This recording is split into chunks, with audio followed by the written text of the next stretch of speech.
Okay, how's it going?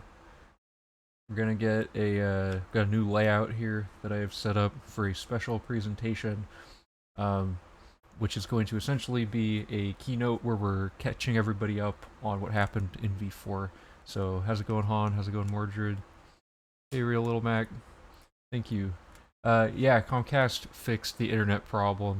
So, the long story short of what happened is we had the actual cable going from like the box that's like on the city street going to the house. Like that cable was damaged.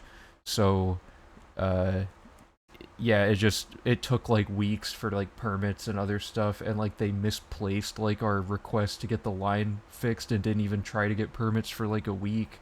So it ended up taking like over a month, uh, which is unfortunate.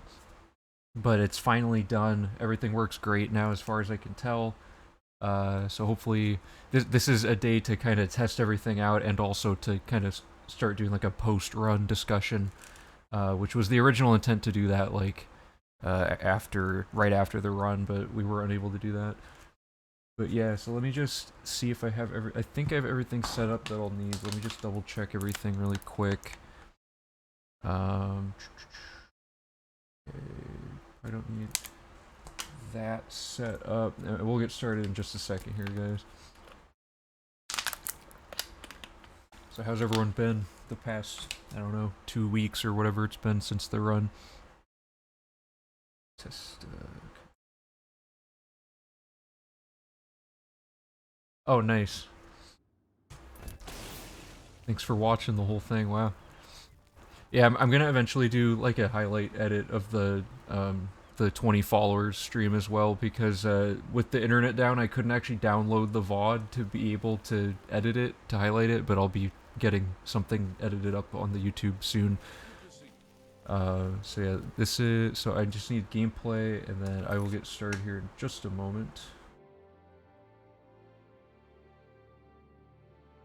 Okay, so let me get this up. There we go. And a lot has happened since, surprisingly, since the end of V3. So V4 is well underway, and there's so much to get through that I'm gonna probably take this whole thing that we'll be discussing today, and I'll probably upload it, like highlights of parts of it, onto the YouTube channel as well, so people can know what's going on with V4 there. We've gotten quite a lot of things going on, sort of out of nowhere. A lot of very talented people have been joining the Discord and engaging in discussions and making stuff, and it's really cool. So I wanted to share all of that and kind of do like a highlight of community things. So the name of the V4. Oh, did it break? Hold up, something broke. There we go. The name of the V4 update is the community update, because most of the things that have been done for this, and yes, I'm using PowerPoint just because I really wanted to. Oh, hey Finn, how's it going? Hey Finn, do you actually want to be in a Discord call with me? Would you be interested in that? Just to have someone to bounce like immediate like talking points off of and stuff. Watched the original run twice and can't wait for V4. Nice. Wait, you watched V1 twice? That's crazy. Did the same in Skyrim a few years ago. Tried to get as many followers as possible. Yeah, I think in Skyrim you can actually get like even more than Oblivion.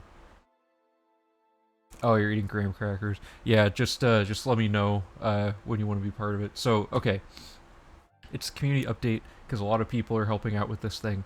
Whereas in previous versions, it's largely been like V1 and V2 were pretty much me working on stuff by myself.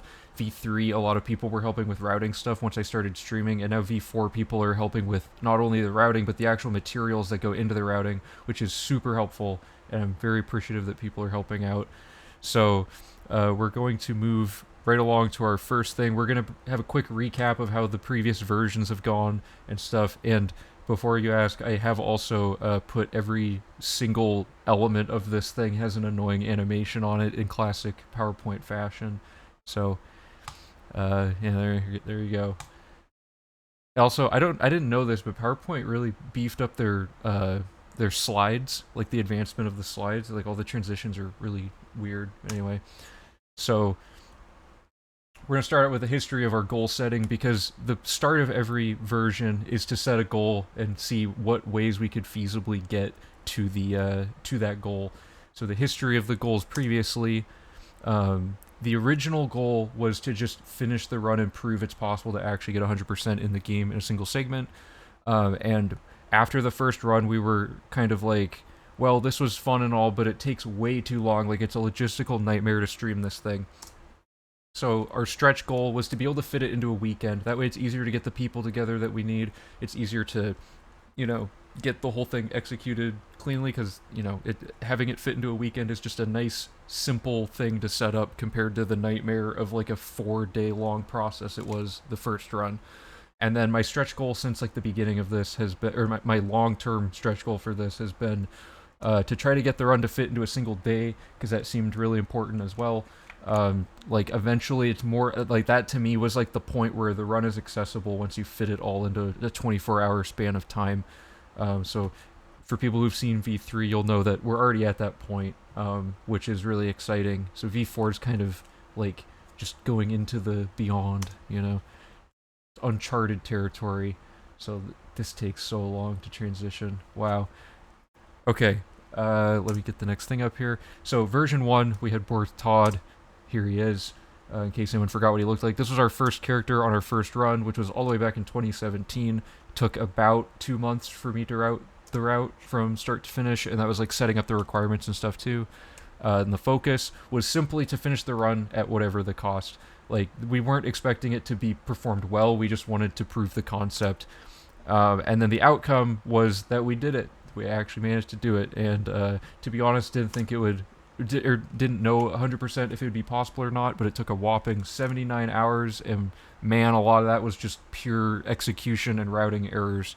So that's how V1 went. And then we had Kirkland Crimson Chin III for V2, looks like this. And that was 3 years later, approximately, 2020. It took a while to revise this route, but the goal originally was to get 24 hours, or under 55 hours, because that was like saving at least a day off of the first run. Like, if we can save 24 hours, that's like a big improvement, right? Like a significant, like we shaved a whole day off this run. And then the focus was to do this by making the route materials more accessible, because if you guys recall from V1, a lot of the pain and suffering was like not knowing where things were, or like instructions were vague. Hey, Radine, how's it going? So it's just like to illustrate quickly what is wrong with the original run. I don't know if you guys have seen these documents much, but here is, and just ignore all the like mess on the side. Actually, I can hide this. So this is what the original guide looked like. This is what we used for V1. I've showed this on stream a few times, but I'm going to show it again. So as you can see, the formatting is awful. I used Courier New like it was a play for some reason. It's not a very good font for what we're doing. The labeling is pretty awful. Like, you have no distinguishing, like, spatially where the instructions and the labels begin.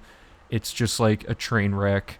There's no formatting to dictate, oh, this is a spell, this is an NPC. Like, this looks awful, and it caused a lot of problems in V1, and I didn't know anything at the time. I was just like, oh, if I type out the instructions, the run's good, right? But it turns out there's a lot more that goes into it than just, like, having the thing known and, like having it written down. It has to be presented in a way, and I'll get it more into that later. But, yeah, so there's... like, this is like what the investing circuit was. It was like, hey, go to each NPC with no instruction on where they are or how to find them or what they look like or anything, and invest in each of those people and do all this extra stuff on top of it. It's like, is Shuram's Heart of Aniqua a book? Who knows? Like, we didn't, like, it's not labeled well. So for V2, the emphasis was to make all of this look better and more accessible. And here's the rework. People may have seen this. It looks very similar to V3, because, as I'll explain later, V3 didn't have a ton of routing overhaul. But, you know, it's got better spacing to show where sections of the route are. It's got formatting. It has color coding. So, like, NPCs are green, spells are yellow. Like, there's small things here and there that make it look nice, right? The sections for quests are red. There's one fundamental problem with V2, though, which was that quests were not, their instructions were not written here. They were actually on a separate document, and you had to hop back and forth between them, right? Which was, the first thing anyone said in the group, like while we were running it, was, why is this all like two different books? This should be one book. So this was a thing that we changed for V3. So V3 is just this, but the instructions are more linear, and it's what you're more familiar with seeing now if you're to look at the route materials. But we added maps, we added labeling systems. This labeling system ended up being awful, but we ended up making it better for V3 with just numbering each location instead of having it questionably semi-alphabetically listed over here with just like this weird labeling system of like circle means you go in and green means you invest and 2 green means to invest, and like it was awful. But it was way better than that, so than a V1. So anyway, sorry, my presentation skills are not great, for the record. They never have been, but I haven't ran like a PowerPoint presentation since high school. So but anyway, there, like in general, this is more pleasant to look at, and you can actually tell what you're supposed to do for the most part. So back to okay, there we go. So back to the presentation here. So that was the focus of V2, was like the route had a few improvements. Most notably, we had, what was like the big thing? I mean, getting the Nern route to have the handbook was a huge part of the route materials. Getting the map improved and stuff, like there was a lot of small things like that added up to. The outcome was that the route was very easy to understand for the most part. However, the actual gameplay was tedious and suboptimal because we had not fully implemented all of the techniques and stuff from like the common knowledge of the speedrun community. We just got the things we could work in like in a reasonable amount of time and got those put in. And then the final time ended up being way better than we expected. 39 hours, 27 minutes, which was a crazy time because if you recall right here, our goal was to get under 55 hours. Our ads for it said we're getting saved 24 hours, but we ended up saving 39 hours and almost 40 hours. So for nerds, this was 201% faster if you like looking at all the stats and stuff. So okay, moving on to version 3, which it looks like a lot of you said you just finished watching it or were there for it, and I recognize a lot of your names. So thank you for watching it, and here's a quick summary for those who didn't see it. We had Keith DeBaby Ledger as our character, who looked a little bit like this. It's just like a jump scare. This happened very recently, like less than a month ago, about a year after the previous version. And the goal for this one was to get under 30 hours because we were like, okay, we saved 20, or we wanted to save 24 hours our first time, but we saved like 40. We want to save about about 12 hours this time and make it like a very comfortable weekend to fit it into instead of pushing the limit of the weekend. And it's like a 9-hour time save seems possible even though the run's getting a lot shorter. The focus was to heavily optimize the actual route logic this time. The materials are almost entirely the same. I mean, there's a few things like the investing circuit got a little bit of an overhaul. We learned more about how Oblivion gates work, so the map labeling system for that was different. But overall, it's almost the same. Like, for example, the Nern route materials didn't change at all. Like, the Nern route collection process was near identical. And the outcome of this is that we ran into something I wasn't expecting, which is super interesting to me, and this is an extremely important point. The route was so efficient that actually interacting with and managing the route materials was the bottleneck of our progress at certain points. Not at every point, but the biggest example was during the investing circuit.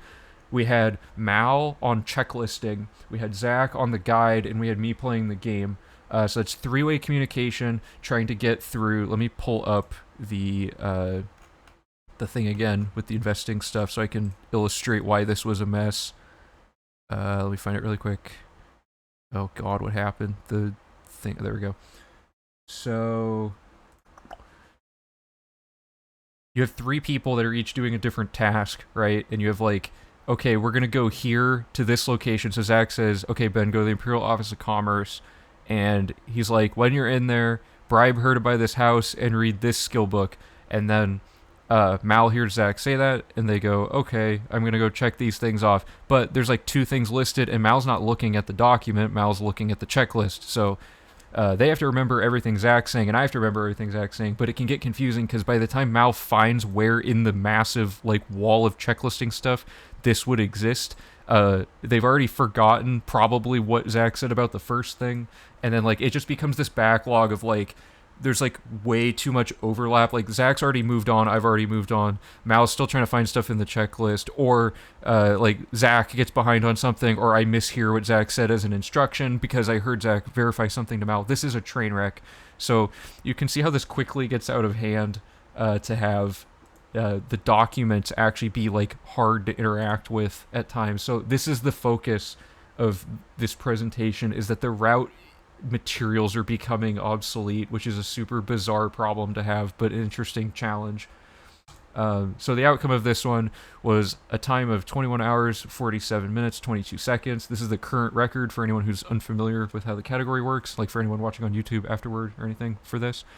And we saved 17 hours and 40 minutes, way more than I thought we would. Again, we thought we'd get about 30 hours. Timing data ended up suggesting we would get about 25, and then even more curiously, we saved more time than the practice data suggested.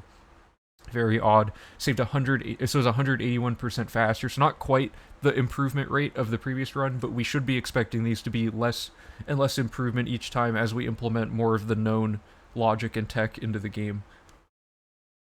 Okay, so that's a recap of all that. So here's a summary of everything we just discussed here. We have V1, V2, and V3. You can see we always massively improve beyond what our estimate was or our goal. But the thing is, our focus was on the route, and then the materials, and then the route. So keep that in mind. So when we're looking at V4, I wonder what the focus is going to be, right? And then we have to set a goal that's reasonable but challenging, because we haven't challenged ourselves with the goals we've set in the past, just inadvertently. Or we're just really bad at estimating. This is a transition. I randomized like everything. So here's some notes of what people said like in the room as we were running this and afterward. So the route was clear and easy to follow. Everyone in the group was content with how it was explained and communicated. Oh, did that mess up the bear? Oh, I didn't even think about that. That's wild. Okay, so the route was clear and it was easy to follow. Which in the past has been a huge issue that we haven't had that be the case, but now it is, which is nice. We're in a comfortable place with how the route's explained. There were no major setbacks this time. In previous versions, we've ran into major setbacks pretty much every time. In V3, the only major setback was the internet technical difficulties, which cost us about 40 minutes of time trying to resolve. Simply not having that happen by freak accident this next time will save 40 minutes, hopefully. So... and then this is a thing I wanted to specifically point out. Han Butthead, longtime viewer on the Discord, very involved in the PRC community. He is the first person, to my knowledge, that has completed the 100% route and did it using the V3 documentation. So first person outside of PRC Live to do 100% on their own. This was a segmented attempt, so it wasn't a full speed run in a single segment, but it's still very impressive. Extra incentive, if anyone else does this and provides screenshots as proof, I'll give you the same role I gave Han on our Discord, which is a shiny gold username. So just putting that out there to see if there get some incentive going for people to also try running this. It's very fun, I swear. So, the main thing to focus on was checklisting was a huge time sink with the three-way communication, as I explained. And then, as far as splits go, the map exploration and the random skill books were far and away the two worst splits in the entire run. And I will illustrate that very simply here in a second. So let's crumple that up. It looks like... Hold up, did I get a ping from Finn? Okay, I'm going to call Finn and get him in here really quick. And let me know if you guys can hear Finn. Yo. Hey, how's it going, Finn? Good. Okay, so really quick, can you guys hear Finn? Yeah, and let me know if my audio sucks, because I've got like my portable AC a few feet away, and that's going on and off. Okay, yeah, I can't notice it. It sounds fine. People in chat say they can hear you, so I think we're good to go forward. Does anyone in chat have questions so far in the presentation? And there's a lot of info. We're just scratching the surface of what we're getting into. So if anyone's lost by anything that we're talking about at this point, or wants me to elaborate on something, I'm down to do that at certain stopping points in the middle here, because there's a lot of info and there's going to be a lot of things I'm going to be showing off that are super cool. let's wait just like a hot minute. Finn, do you have any questions? What do you think so far about the Uh, presentation? I mean, yeah, it's just like I was gonna mention, yeah, every time you do smash the goal like Yeah, completely, I was floored when you managed 39 hours on V2. yeah. Uh, yeah, Tom. So that's spoilers. But yes, that's gonna be a thing. I'll be getting to that. But yeah, okay. So it looks like let's see what we're going on here. So we got yeah. We're gonna that's gonna be like the bulk of the presentation is gonna be talking about a lot of that stuff. But I've never had a chance to like fully explain like how the routing process works like before actually doing it. So this time we're gonna be streaming like the whole process, and some stuff's gonna be offline that's like not worth like streaming, like doing some document prep and stuff. But you know, there's gonna be a lot of we're gonna get into the nitty gritty of how this all works. Only thing I want to mention is that there's audible static every time you speak. For me, I could turn my fan off. It might be that. Are you hearing the static, Finn? Uh, no, not on my end, but I'm getting the audio through Discord. Okay.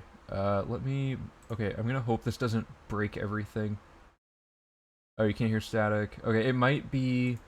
I'm gonna turn the gain down a little bit and see if that helps. Let me know if it's if multiple people are having that problem. Okay, so again, I don't mean to dwell on this so long, but anyway, so here's the summary of all this stuff. So we need a goal, right? And the goal in the past has always been aggressively easy to obtain, and we've just shattered it. So I think it'd be nice to set an overly ambitious goal so that we can like if we even get close to it, it's really good. And if we fail to get close to it, we still got farther than if we had set a bad goal, right? Biggest reason I haven't been running it is worrying about having the checklist completed. It seems like having 2 screens is required. Not only that, it almost requires like 3 screens. It's like super inconvenient to run it still. So yeah, we'll be getting into that. Um, Practically have to have like a separate dual monitor workstation set up just for the just for the oh route yeah, materials. exactly. So I'm actually gonna. I think it's my fan because I have a noise gate. So when I'm talking, the fan is probably audible. So I'm gonna actually turn that off. So I'll be right back.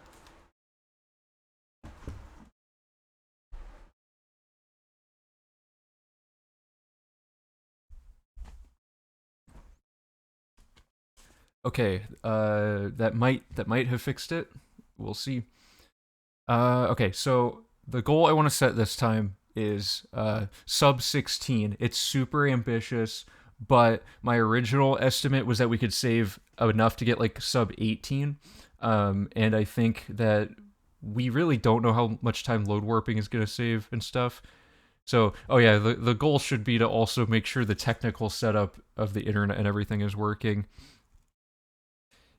Yeah, yeah. So running V2 materials on the laptop with a single screen, yeah, having to alt tab out of the game, a lot of that stuff's really complicated to manage as a single person. And that's the thing is like we've had the luxury of having like a large group of people tackling this, and originally the run took so long we were seeing it more as like a this is a group activity thing, but it's getting short enough now that it could be an individual running it. And as Han demonstrated, it is possible for an individual to do it segmented in a fairly short amount of time. I think it took Han like 2 or 3 individual sessions or like across like a span of 3 days. They did like the whole route. So now the focus needs to be to make this thing work for individuals. And I don't know if we'll get there entirely in V4, but we'll get pretty close based on the progress we've already made.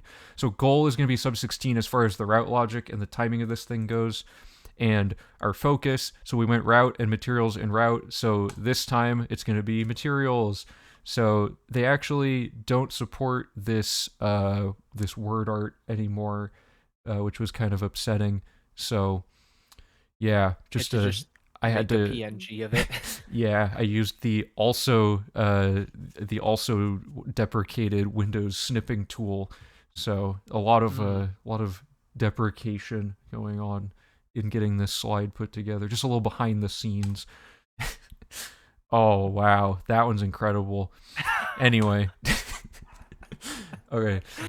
So here's I'm gonna linger on this page so people can look at it for a bit. The way you read this is the V2 timing. So split time is how long that split took, and total time is the running total on the right. So it's like the sum of all of the previous things. Mm. So basically, this is our live split timer on the right column, and this is like our actual, like, this is the more important info to be looking at right now. It's like the tutorial took 11 minutes in V2, and then it took 7 minutes in V3, that kind of thing. And you can see the time difference here, and then our total running improvement throughout the route. There are 2 red splits, but they're both splits that are under 10 minutes anyway, and they were because we were really fatigued and had to take a small break, which was already the case in previous runs. Okay, I want to see the run materials, have these transitions next time. Oh, that'd be funny. The loop just called. Okay, so there's some key things to point out here. A thing I'm pretty happy with is in V2, the investing circuit took 2 hours, roughly, a little over 2 hours. With the new map that lists everything in order, this took 1 hour and 15 minutes. But here's the crazy part. We lost 30 minutes during this part to the internet outage issues. So we saved a little under 1 hour, but we could have saved like 1.5 hours feasibly, because we also lost our momentum a little bit. Like we had a nice flow going, and we got distracted by like all the outage stuff. So yeah, and we never stopped the timer. Like during the outage, we left the timer running. So that all got counted into the actual amount of time this took. So what are some other notable ones here? The map exploration, despite just being labeled better, managed to save 50 minutes, or 48 minutes, right? So just changing the map to have better labeling sped this up somehow.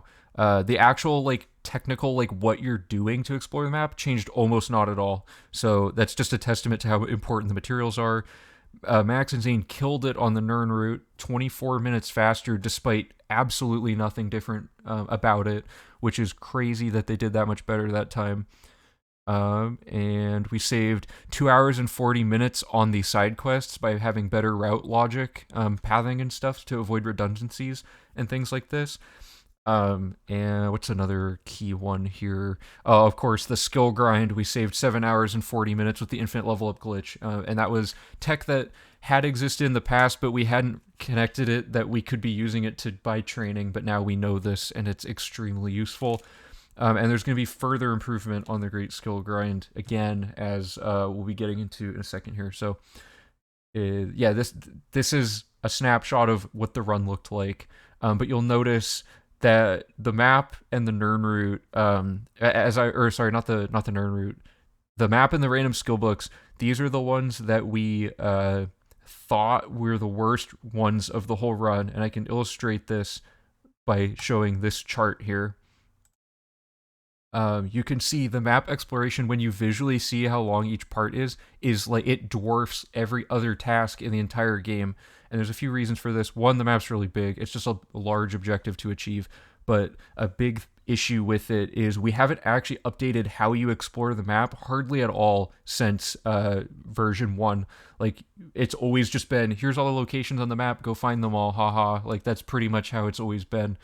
Because there's just been more important things to be getting to, and we needed that time anyway to be farming skills. But it's finally time to be updating this, because it's becoming what used to be a drop in the bucket, because the Nern route took 20 hours on V1, so 6 hours of map didn't feel too bad. Now 6 hours of map is like dwarfing the rest of the run, and it's like painful to have to sit through that long of a split. So like the psychological element of it is like awful, right? So yeah, to reiterate, map exploration is a huge issue now suddenly, because everything else got better so much faster around it. And it's barely been improved since V1. It looks like we have a question. Let me see. How much fortify health do you get per run enchant? Perhaps adding some health rings to permanent enchant section puts duping healing potions could reduce deaths. I read that so wrong, but okay, I get the sentiment of it. Yeah, so if you fortify health, it's really not that much. I think it's like 50 HP per cycle. I could be wrong on that. It might actually even be less. And so if you perma-enchant it, like, fall damage is like crazy large. But one thing we're considering is to just level up the character at the start of the run, because the infinite level up glitch works anywhere. So by doing that, you guarantee your attribute gain is always going to be +1 to each, instead of accidentally having too many to do it at the start. We have apotheosis, so everything dies in like one hit as long as you stay under level like 40. And if we level up a bunch, we get a ton of HP from endurance stuff. So we're thinking some combination of early level ups and maybe a few permanent enchants could make it work. But that's a thing we've been talking about a lot on the Discord. Oh, it's only 10 per enchant. Okay, that's not going to be good then for that. But yeah, we're probably going to just level up earlier in the run. Psychological toll is so great for 100%. It takes someone already insane to run. The psychological element is like the main focus for me, is like trying to make it not feel annoying to run. Like any part that's annoying is like a focus, even if it takes less time than something that takes longer and doesn't feel like unfun to do, you know? Have the boots of Spring Heel Jack the whole time. Yeah, we could actually get those early. I think you can get them from the beginning of the game, right? Something like that. Anyway, so as you can see, map is just a huge issue. So let's move on here. I don't want this to take like forever to get through, but okay. So I've made this because I wanted to use and push the limits of PowerPoint's new charting smart chart feature that I've never used. I wanted to. I don't even know if it's new. It's probably not new, but I wanted to show you everything that goes into a time save, because it's more than you would think. You would think that it's like, oh, the route logic, which is the order you do everything in, like the route logic being improved results in a time save, and executing that logic is, hey Lex, how's it going? And the route execution, sorry, okay, let me repeat that. So the route logic and the execution of that logic, you would think is all that goes into the time save, but as we've been seeing throughout the data we've been looking at here, the communication of that route, which is like how the materials tell you to do the things in the route logic, is equally, if not more important than what you're actually doing for a run this long and complicated, because something going wrong wastes a lot more time than something going right in a relatively slow manner. And we're finally at a point where the communication is clear enough that we can focus more heavily on another part of it, which is the material interaction, which up to this point has been very minimal. It's like you click on a checklist and boxes check off, and then that gets counted, right? So these are the four like components that go into saving time that I've been able to identify, and they're all important in pretty much completely different ways. So let's just move past that. Okay, so we have the route execution, which I've used another unnecessary three-dimensional graph to demonstrate this. This graphic shows that practice and memorization and learning other routes can all help strengthen your understanding of how to execute the thing.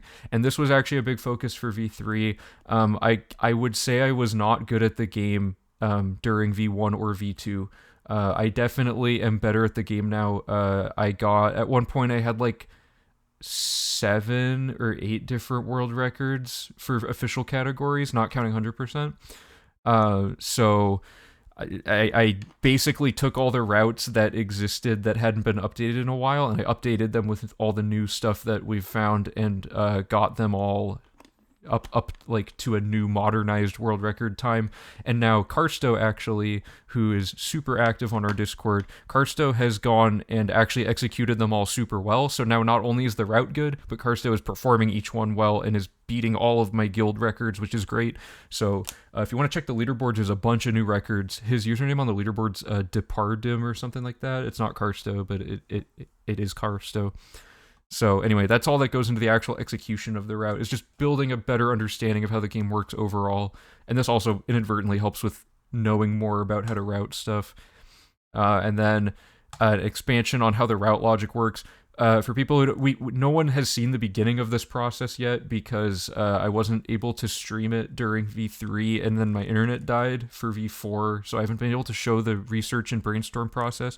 But the latter half of that we will be streaming and doing, which is basically everything and anything people can think of. It gets put in this giant document that has all of these suggestions, and we vet each one during this research and brainstorm phase, and we throw all of that into a testing phase where we make sure, okay, this didn't work, check that off, we're not using that. This could work, let's put it in for further testing. And like we synthesize all of this into a new rough outline for what we think the route could be and how it would work. And then the nuance comes from an iterative process of just playing through the route and like testing all of the new things over and over, seeing what worked.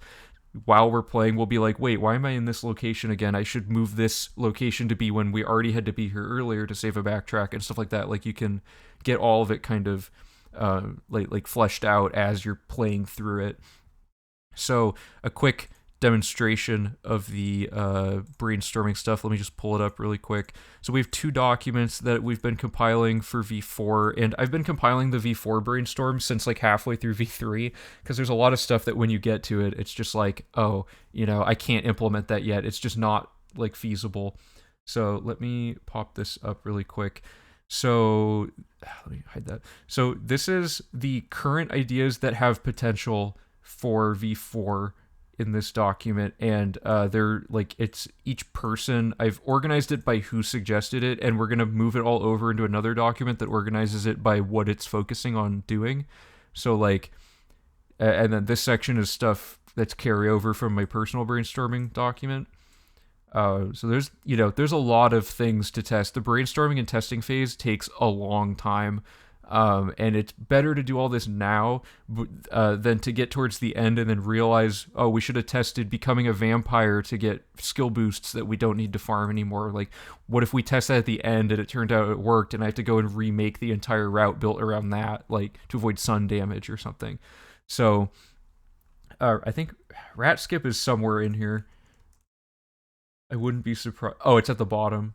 Or no, it's just in the middle. So yeah, okay, rat skip's on the agenda, guys. We're gonna make rat skip happen. Mark my words. So, all right. So are there any questions about the brainstorming phase? Does anyone want to look at any particular, like I could highlight specific ones I find interesting.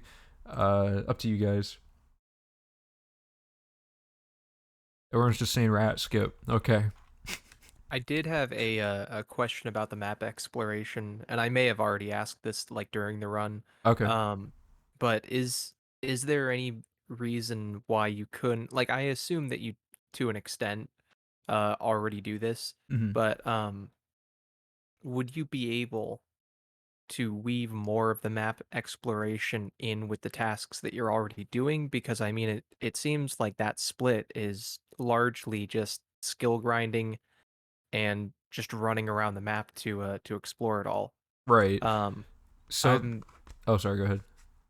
I have to wonder if like you could like reuse the traveling salesman algorithm to yeah, I don't know. Yeah. That No, that just seems like such a nebulous thing. that's a good point. That's also a thing. His username's Whatha. He's on our Discord as well. He has been suggesting like weaving in the actual exploration, kind of like what you're saying. Like instead of fast traveling everywhere because you've already canvassed the whole map in one sitting. Like, what if you just ran to each map location situationally, like when you Mm, need to get there and stuff? The main operating thing that prevents this from being super viable is the Oblivion gates. Sorry, choking on pizza. Is the Oblivion gates. So the Oblivion gates, for those of you who don't know exactly how it works, after a certain point in the main quest, you have a random chance of encountering gates, and then after you do too much of the main quest, all the gates will, like if you finish the main quest before closing them all, they automatically shut, and you don't get maximum gates closed, right? So that becomes an issue where, like, if you aren't going around the map to find all the gates early in the run and then patching up the main quest and stuff at the end, and like you'll miss out on gates and stuff. So it's like the way the logic currently works is you get the main quest up to where all the gates can appear through randomness. You run around the map to find them all, and while you're doing that, you might as well pick up all the other locations, and then you I see. close all Yeah, of them. But we could only find the gates. That is an option, but as you'll see later in the presentation, we do have some other options we're considering as well. But anyway, so we have this brainstorming document, and thank you so much to everyone whose name appears in this. And there's countless other suggestions whose names I can't remember who said it, or it's like just some random thing that I found in like a YouTube comment and forgot to write the person's name down. I tried to be diligent, but there's only so much that I can do before I like lose track of it, because this was 17 pages long before I took all the V3 suggestions out of it and left just the V4 stuff. So it's now finally like organized and more readable. And I've synthesized this into a bunch of, I'm not going to go over this in depth yet, but basically there's a bunch of other ideas, and these are like the set ideas that we are going to, this is the testing phase document, and this is like the as Finn was saying, the more nebulous, like just trying to figure out what is viable or not sort of thing, where it's kind of wishy-washy how exactly these things would fit in. Okay, so let me hide this again. Okay, so we've pointlessly examined the ontology of how thinking about something and doing it works to make a thing. So now we can move on past that graphic and go to, let's see what this is, a more in-depth graphic that actually shows you useful information. So for route logic, we have the brainstorming, testing, and synthesizing phases, and here's what's actually in them. So we've talked about the document, the 7 pages of ideas, and we have this this idea of RNG manipulation that I'm just mentioning this here in case someone super technically minded is in chat or watching this on YouTube and might know what's going on with this. We think there might be a way to manipulate RNG, but we're not entirely sure. And I'm actually going to explain this with gameplay. So let me pull up the game really quick. Where's my mouse? There we go. Okay, so wait for the game to pop up. There we go. Okay, we're in Oblivion now. So if I go into, let me unlock everything on the map with the console command really quick. So this is an example of a location with random skill books. We got really bad RNG, and it can cost you like an hour if you're like super unlucky. So to illustrate how this works, I'm gonna make a save here. I found this by messing around with load warping. So if you go into a dungeon and you look at what the loot contains, and I'm just gonna do, whoops. Okay, well, I have to just console command to get through this. But basically, the loot in question is in here. And so this is 29 gold and a soul gem. So if you reload and you wait some different amount of time, I believe is what's going on here, and you check this chest again. So now you have completely different loot. Right, and depending on how quickly you re-enter this, I think it changes it. Like, if you were to enter on theoretically the same frame, you would get the same thing, but, and the reason I think this is because of the following tech. If you quick save, and then you do load warping, which is, escape and entering on the door on the same frame, like that, you hear the sound, but the thing pops up. So I didn't find this glitch, but basically, you load the quick save of yourself right now through the thing, and I think it takes the game time of your save file and rolls the loot that you get exactly on the frame you spawn into the dungeon, and it's the same every time, because if you look at TDT, you have like that rolling gameplay and time at the top there. So if I look in this chest, I have a weak potion of light, 2 petty soul gems, and 9 gold. And then let's see what's in here. Iron war axe, brass pearl ring, lesser soul gem, 24 gold. Okay, hopefully this works, because this has worked in the past, but if you load warp that same quick save through the door. I shouldn't have tried to get people to remember 8 different things, but oh god, it's different. Okay, this isn't working the way I thought it did. Maybe this isn't worth getting into right now. Why is this not working? Unless that was the right loot, I'm forgetting. No, it's not working anymore. Okay, I have no leads on this now, I guess. That's embarrassing. Do you know... This Do you know was what point at which it rolls the contents? Is it when you spawn into the area? I believe it's, yeah, because if you save outside and go back in, it keeps loading. I have no idea why this isn't working. This has worked consistently up until just now. Okay, hey, this is a skill book we need. Rizlav the Righteous. Cool. Let's see if this... Maybe I had to make a hard save. Maybe that's how it worked. Whoops.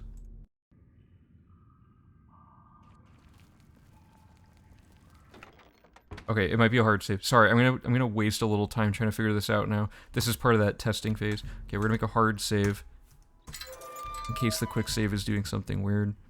This may end up being a moot point, and I'm sorry for tanking the momentum of the presentation for this. Petty soul gem, 20 gold. Whoops. Oh god, did I crash this? Okay, I thought I loaded too quickly.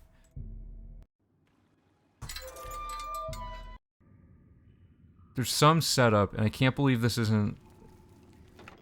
No, it's just not working. Forget it, guys. Sorry about that. Oh, that's embarrassing. It was working, I swear. I'll figure out how to recreate it. It just isn't doing it now. But, okay, we have no leads anymore. But if anyone would like to try to figure out how RNG manipulation works with us, it would save us a lot of headaches later in the thing. So... anyway, let's just move past that. And then we have the testing phase. So we have, yeah, exactly, Lex. It's just like, of course it goes wrong. Like the one time I'm trying to actually show it. Okay, so we have horse vectors, which are being worked on by Just a Fat Yeti, and then we have Nernroot remapping, which is being done by Whatha, who are both on our Discord, have been part of the community. So I will get into those in a second. I'm going to move past those for a second and explain something that definitely will work, which is just load warping and saddling. We have a video, if you do exclamation load warping, or sorry, exclamation load warp, you'll get our YouTube video about how this works, but I'm going to also demonstrate it here. And then saddling is in that video, which I won't be demonstrating. Load warping is the big tech to improve the route logic. It's going to fundamentally change how this works.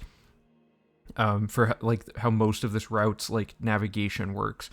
And then also Lex is working on, or has already solved, the optimal way to do attribute allocation and grinding money. Sorry, I keep choking on air, dude. So Lex has optimal attribution. Oh my god, Lex has optimal attribute allocation and money grinding, like spreadsheet information that has been mathed out, and now we know the absolute best way to get the most level ups to therefore get the most training is what that is essentially. And we used a nerfed version of it to quickly retrofit into the V3 route. In V4 we're going all out with it, and we're gonna get like, we got to level like 170 in V3, and we can get to 190. Which is like, 5 levels of training and per level, and you get 20 extra levels, so you get a good amount of extra training that you can buy, which will further lower the time the skill grind takes, etc. So let me get the gameplay back up. Okay, so let me turn off this console command. It could be that the console commands did something. So if I am... Okay, so I'm going to demonstrate 2 save files. So all you need to know is that these are 2 separate characters. So like this one, I just named it other guy, orc. Remember all that info. In the beginning of the tutorial, hasn't even gotten the first tutorial pop-up. Okay, so we'll start with that info. And then this is our, just like another character. So this was from like the V3 testing stuff.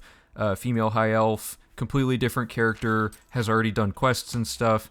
So let's say I want to warp the orc into this building. All I have to do is press E and escape like this and get that sound. And then whichever save file I load is the character that ends up in the next room. I'm going to also turn off the debug text because it's crowding up the screen. So if I load save 210, other guy with all of his save data gets put through the door to the other side like this. So now I'm in here. The tutorial message just popped up. You'll see I'm an orc, I'm other guy. I don't have any quests done yet. I haven't left the tutorial in the game's mind yet. Here I am. I can interact with the outside world without having done the tutorial. This is not a very useful application of this glitch, but what this demonstrates is any character can be anywhere you've already been, which is super interesting.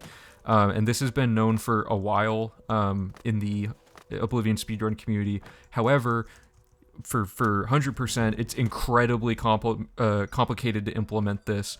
So being able to warp out of every location that you're in at will to travel where you've already been saves obviously a ton of time backtracking, because it's like you get to the end of a cave, a quest update saying return to the Fighters Guild, you can just load warp directly back to the Fighters Guild and save like a minute and a half of backtracking, right? It's a lot of things like that that'll add up to a pretty significant time save throughout the run, but we have to find and like discover all of the best spots to do everything in for the whole run. There's a lot of known ones for like the existing categories, but side quests and stuff are like a whole nother beast. There's like, how do we minimize how many saves we have to manage? How do we manage the saves correctly? Because we're gonna have hundreds of saves that we're juggling around. So like, there's a lot that goes into this, right? It's too bad there's no way to label your saves, make it easier to find which save to jump to. Oh, in-game, yeah, that's definitely kind of annoying.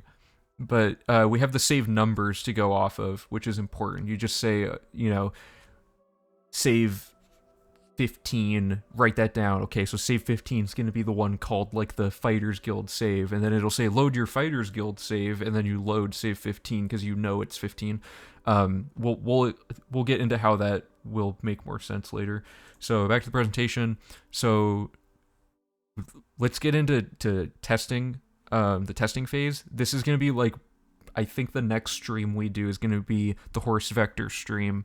I'm not 100% sure. I have to confirm with Yeti on this, on the timing. And I don't know exactly when it'll be. It depends on our time zones are like as far apart as possible, so one of us is gonna be really tired. But let's get that transition. That probably tanked the bitrate too, actually. So you're all looking at that thing and you're thinking, I want to know more about the horse vectors. So I'm going to give a brief explanation of how they work, and what the theory behind this is. So as you recall from earlier in the presentation, let me get the game capture up. As you recall, the map is awful to explore. It is very large. There are, like, okay, so to illustrate how many locations there are, with console commands, here they all are. And this isn't even counting the random gates. There's even more for random gates. So there is a ton to tackle here, and it took us 5.5 hours to get through this whole thing. And that's with like a movement speed glitch and stuff to go decently fast. But you die fall damage a lot. There's a lot of like trying to get up hills and stuff that you can't jump up. It's just like it's just garbage the way it currently works. So there's a known glitch, and a few people in chat have already mentioned this because they already know how this works. I've prepped a save file with this, so I'm not gonna perform it. But basically, I prayed at a way shrine. It shot a buff at me. I sidestepped it, and the buff hit my horse. So my horse is now enchanted with a way shrine buff, and I cannot tell you how this works, but it makes your horse get a speed boost, and speed boosts on horses are massively scaled compared to humans. So a 5-point speed boost to a horse does this. So now we move crazy fast. This horse might die in this demonstration, but we're gonna work out how this works. But this is known as the crack horse glitch, I believe is like the most common term for it.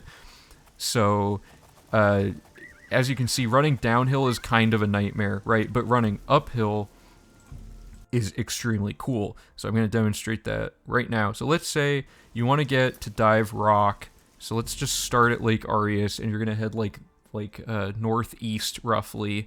Getting to Dive Rock as a human is awful, but horses in Oblivion are much like horses in Skyrim, and they can just run up things like pretty easily. They'll get snagged on rocks and like a few minor things, but overall they are pretty resilient. They can kind of like, I'm already all the way up here in the span of like 30 seconds or less, right? Like it's probably way less than 30 seconds. You can see how this would actually drastically improve how quickly you can explore the map if you can find a way to harness the power of this horse. Is that Shadowmere? This is actually the black horse from the Cheydinhall stables, which is the fastest horse in the game, even faster than Shadowmere. I'm way off course, but you get the idea. The horse can just run, like, this is the most annoying area to navigate, but the horse can just run up everything. So my theory that I had was, what if we define, like, so if I want to get to Dive Rock, and I know it's exactly northeast of here, like, you would create a series of horse vectors, aka straight lines, where you say, okay, because the horse has tank controls. If I hold right, I'm not moving, I'm just purely rotating, right? So I can say, okay, hard snap to this coordinate by fast traveling here, point exactly like northeast by lining your horse up like this, right? Get like some exact position, and then just like hold up, and then like let the game auto hold up. Looking does not steer your horse. As you can see, it's straight no matter where the camera's angled. So you hold up and you don't even think, and the horse can just canvas the map through this series of scan lines that go through everything. And this one is working pretty well. This was just a random one I picked, and if you get stuck, you would just kind of wiggle left and right like this to kind of scale the thing, and it doesn't have to be super precise. But anyway, so this is the general concept of horse vectors. So, you know, you're probably thinking, how would you do this? Like, wouldn't you have to take like the whole map, and you'd have to chart like every single location in the game as an XY coordinate, and then you'd have to have like, because they can be discovered by being near them, not exactly on them, so you'd have to have like a series of radius or like radii around each point for where they can be discovered, and then for every fast travel snap point you would have to have every single compass vector direction, and then those would extend all the way out to the edges of the map, and then you'd have to write down, okay, so this vector from this position has these other circles it intersects with. You'd have to take all of that info for every possible vector at every possible location, and you'd have to solve just way too much stuff like that to get this huge map of data. And on top of that, you'd also probably have to have exclusionary zones, right? Like horses are really slow in water, so you'd want to avoid water. You can't go through the Imperial City, so this Imperial City, you'd have to have a zone that the vectors can't run into. You'd have to take all this information and you'd have to chart it out, and that would be like insane, and no one would actually do that, right? So that's what you'd have to do, and Yeti already did it. So he's super smart. He just wrote a program. It did the whole thing. We got all the data thrown into it. He calculated it with a super fast computer. And this is an early screenshot of this. I couldn't find the latest one, but this isn't even the best version of this. This shows you every single vector that is required to canvas the whole map, and we're going to on stream be vetting these in a human testing like environment where Yeti is using the program to spit out a vector. It tells us where to go and where to look, and then in game we try to run that vector and we say that vector did or didn't work the way it was intended, and we get all of that information. And every time we tell the program that vector was not good, it gives us a second vector it recommends, and basically you go from the most locations possible for the vector to get to the least. So like the first vector is probably like one of these diagonals that picks up like 10 locations. So vector 1 is 10, vector 2 is 10, and then vector 3 is like 9 locations, and you veto ones that didn't work the way it thought it would. Can you take the shortcut from Leo into Anvil? Yeah, so you can like hop around too. It's like you could take a vector from here to here and then fast travel to like this stable and do a vector from here to here. Like there's all kinds of stuff to consider. But this is the essence of horse vectors. We'll get way more into this on probably the next stream that we do. But Finn, you mentioned something, and other people are probably thinking this. The map may not necessarily, like, maybe after all this isn't the best way to do it. Maybe this was just the funniest way to do it or something. Like maybe the traveling salesman thing would be good, but then you'd have to take all this data again and do a traveling salesman algorithm. And so Yeti went and did that as well. So we have two options now, and he has a way to make a hybrid version of this where we do certain vectors and certain traveling salesman like points that overlap, and we can basically make a single thing that you do on a horse the whole time to touch every location with traveling salesman paths and vectors. And hopefully this will cut down the map exploration significantly. So like huge thank you to Just a Fat Yeti for putting in so much time to get this figured out. Incredibly smart dude. Can't believe like how quickly he threw all of this together, and like it's crazy. So a lot of the time save is going to be from the horse vectors if through human testing we find that this works exactly the way we think it will. Okay, so yeah, you like the TED Talk, thanks. So okay, so that's horse vectors, and then we have another thing to talk about really quick, which is Nern root remapping. So in the past, this is what the Nern root map has looked like. Whatha actually found out about the 100% category through a Reddit post we made, and that's how I found out that he made the map that we're actually using for this. So imagine none of the text and lines are on this. It's just the Nern root icons and like the topographical map. So he took the UESP's map and he like cut it all out and stitch it together to make like an actual full viewable map of all the Nern root locations, like in this large scale, which it was super helpful for pinpointing more exactly where they are. Like, you know, so like this is coral, right? So like, you know, that one's like there. There's a few problems with this map though, and obviously none of it's Whatha's fault. It's just like by nature of how we were doing this, it was an iterative thing we had to learn. So like, for example, going from here to here, and Whatha is the one who pointed this out and is working on solutions for this. Whatha pointed out, like, why are we going from 1 to 2 when 1 and 2 are so far away that this travel distance is, like, unnecessary? We already have the whole map explored before doing Nern route. Why are we not fast traveling to the convenient locations?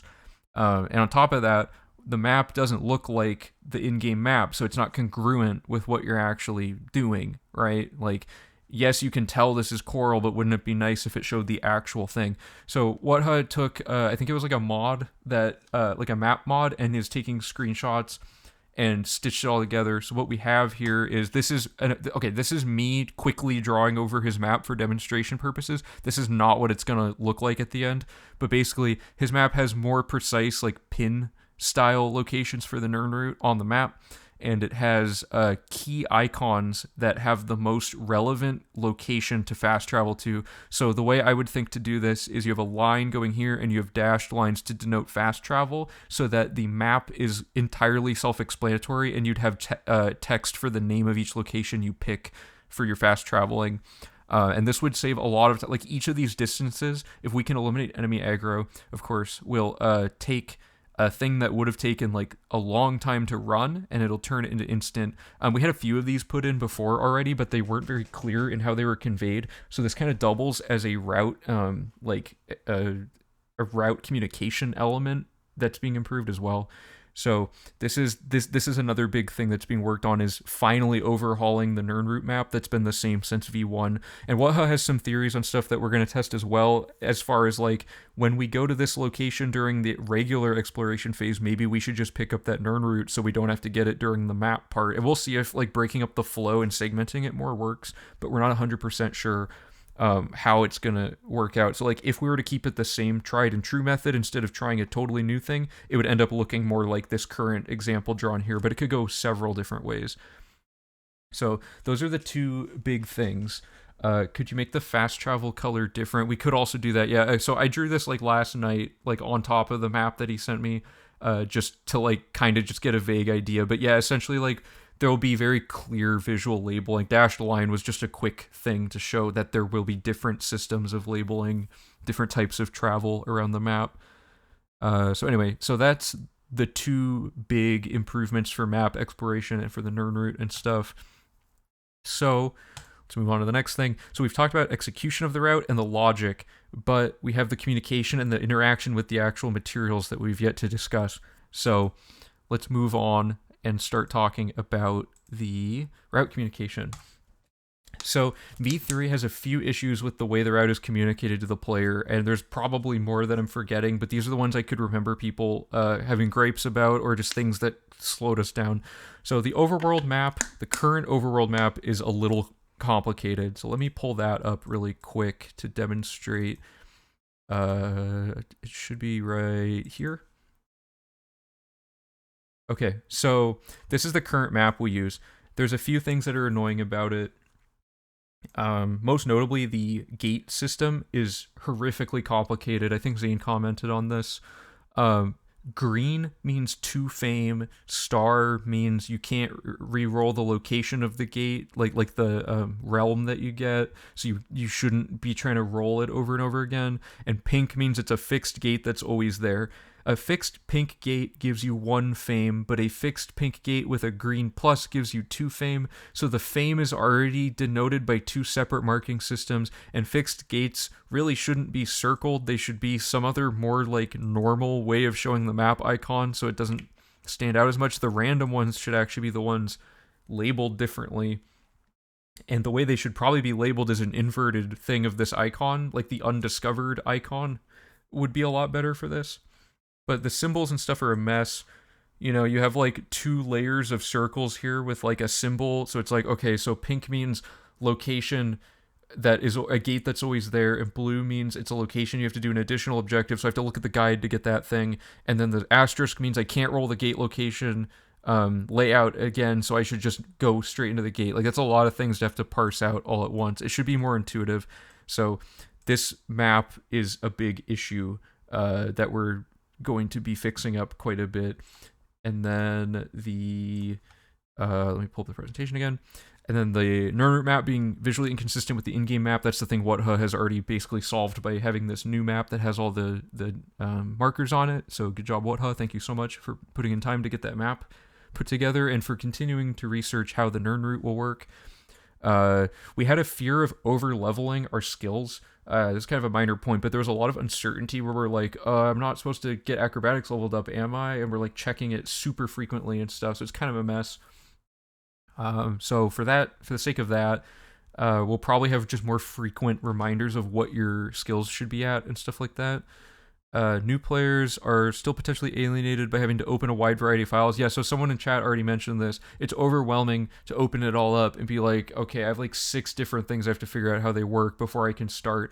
I want it to be more plug and play. Like you go to the guide and you can just start and not have to prepare anything. It's so like overwhelming to a new person, I would imagine. Table of contents, you can't like click to snap to the position of the document you want. PDFs have that support, but transferring from a Google Doc to a PDF wasn't viable to do that for some reason. And then things like dialogue text. So dialogue looks like this right now, but instructions also look like this. So it's confusing because A could mean a dialogue thing, it could mean something else. So why do we have the word dialogue every single time with the thing? Why don't we just format the word dialogue differently? So here's a proposed way to improve it. Dialogue would be shown very obviously a different type of instruction rather than blending in with other instructions. It's all these small little changes that'll add up to a much more pleasant viewing and communication experience for the guide, basically. So yeah, so that's route and communication. So then we have this is where it gets real good. This is the material interaction phase, which is largely an undeveloped concept within the route materials. So they're largely static. Let me pull up an example. So like, let me find it really quick. So you have the guide, right? If you pull up the guide, it's just like there's links you can click on. They lead to like videos that give you help and stuff. But largely the guide is just like, here's a bunch of text and all you can do is read it. And that's kind of boring and you can't do much with it. There's no dynamic aspect. I wanted things like a collapsible paragraph or like, certain things that can make it a little more interactive. But largely that's just not possible with Google Docs. Here's an example of how the checklist works. You got like the only real interaction is like, oh, I want to check this box off and now it's checked off, that sort of thing. So like it's just not that engaging. And it's not very, it doesn't do a whole lot. It's and like for manually incrementing these, you have to like hand type in the values you want. If you type too big, it barks at you, stuff like that.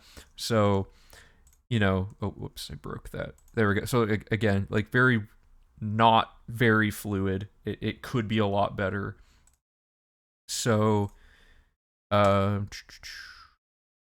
these Hey, flipping I have a ones take quick so long. Oh yeah, question. what's up, Fid? So this time I was just kind of, Googling around for any kind of potential documentation or anything like that Mm, on Oblivion's RNG.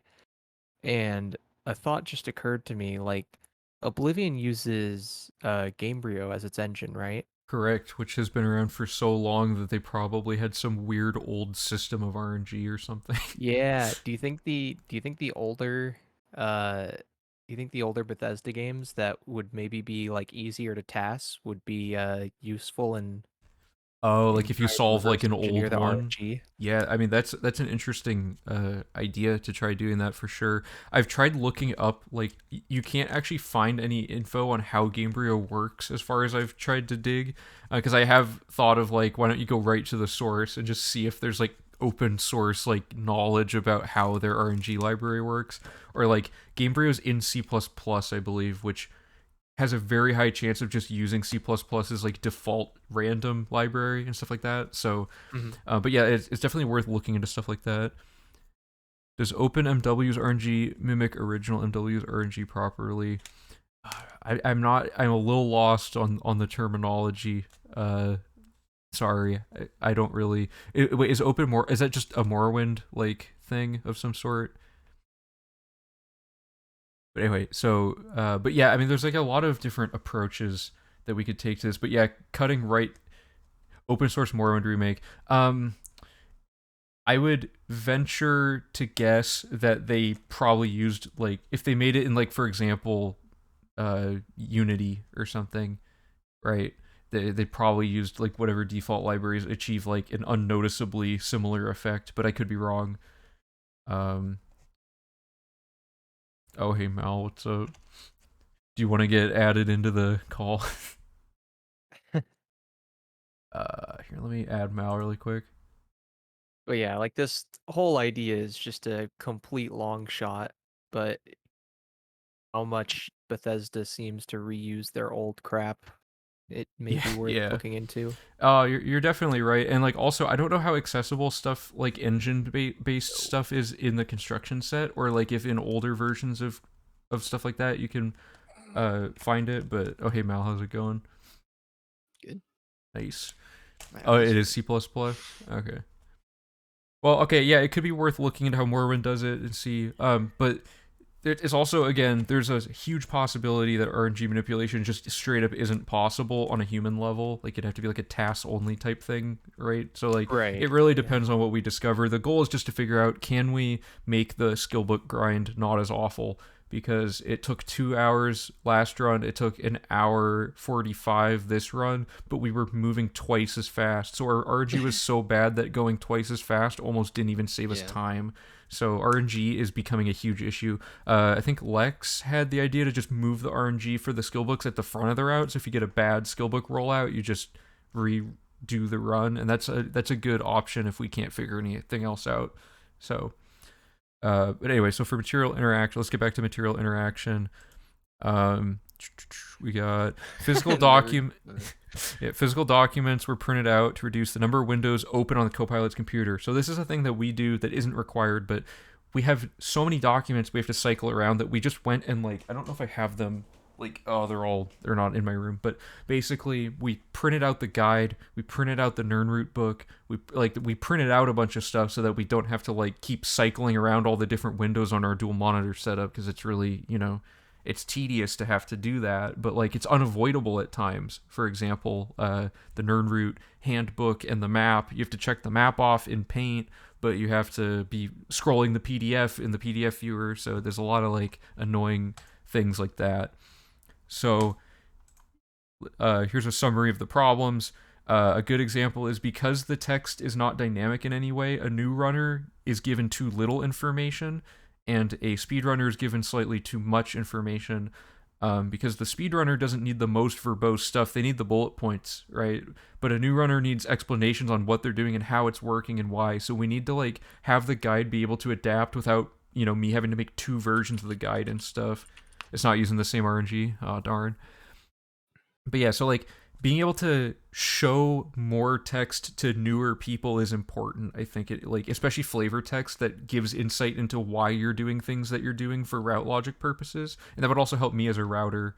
Get a little ahead of myself there on that one, but the Nernroot handbook and the map are hard to switch between, so we already talked about that. And information recall is awful with a linear document. You just scroll up and find where you were when you wrote the thing down, and then come back, and you have to have a little cheat sheet you write down on. But yeah, we'll just use Red Bull to speed everything up. You're right. That's the new meta is like the, I didn't consider the Real physical life skooma. yeah, the physical enhancements option for making the run faster. We'll get like super buff, Honestly, so that we I can felt hit like the I buttons was like really jacked hard. out of my mind when I was doing the RNG shit, but it still didn't help, Yeah. Anyway, so so info recall is tricky. You basically need a little cheat sheet to keep track of when to stop doing certain things, and like very small info that's not 100% required, but is just helpful for trying to beat the record. And this is just not sustainable with load warping, because we're gonna have like hundreds of saves, as I mentioned earlier. So reading an objective in the guide and having to go find it in the checklist to check it off is the redundancy. It's the core fundamental issue that this has right now with the way the route materials work. Because why am I reading something, or like why is Zach reading something and tells me to do it and then checks it off with a pen, and then Mal goes and finds it again in the checklist and checks it off on the checklist, and it's like they both had to check it off. That's two people doing the same thing. Why do we have that, right? That's just not a good workflow anymore. It was fine at the time. It requires more than two people actually being attentive entirely as well, which is not reliable. Right. Yet one wheel spin the run caves, right? Yeah. So here's the very exciting thing. We have a solution, and it's a solution that I've been thinking about since V2. And you can actually see in the VOD in real time this unfolding. So I've always thought since V2 an interactive website would make this so much better, because a website can do anything. It's dynamic. It can, there's so much potential in a website versus Google Docs. Like Google Docs can't do a lot of, like, even basic stuff like collapsing a paragraph can't do it in Google Docs without a plugin. And then like, it just becomes a mess of trying to manage having all these plugins on your specific documents, and it's just, I don't know, it's pretty awful. So the web page, the idea of it is that it would house all the route materials in an accessible place, so a new runner doesn't get bombarded with links to like 40 documents they have to analyze and learn and study and stuff, right? This becomes a web page. You go to it, it has everything you need, and it guides you through it automatically. It's intuitive, and new runners can immediately plug and play. That's the goal of the web page solution. And then it's future proofed, because since a website can do anything, if we run into problems down the road and a document's actually not even good anymore for displaying this type of info, guess what? A web page can show anything, so we can fix it and make a new solution for it that displays it intelligently. So there is here, we'll talk about a few things. So let me get the page opened up for this.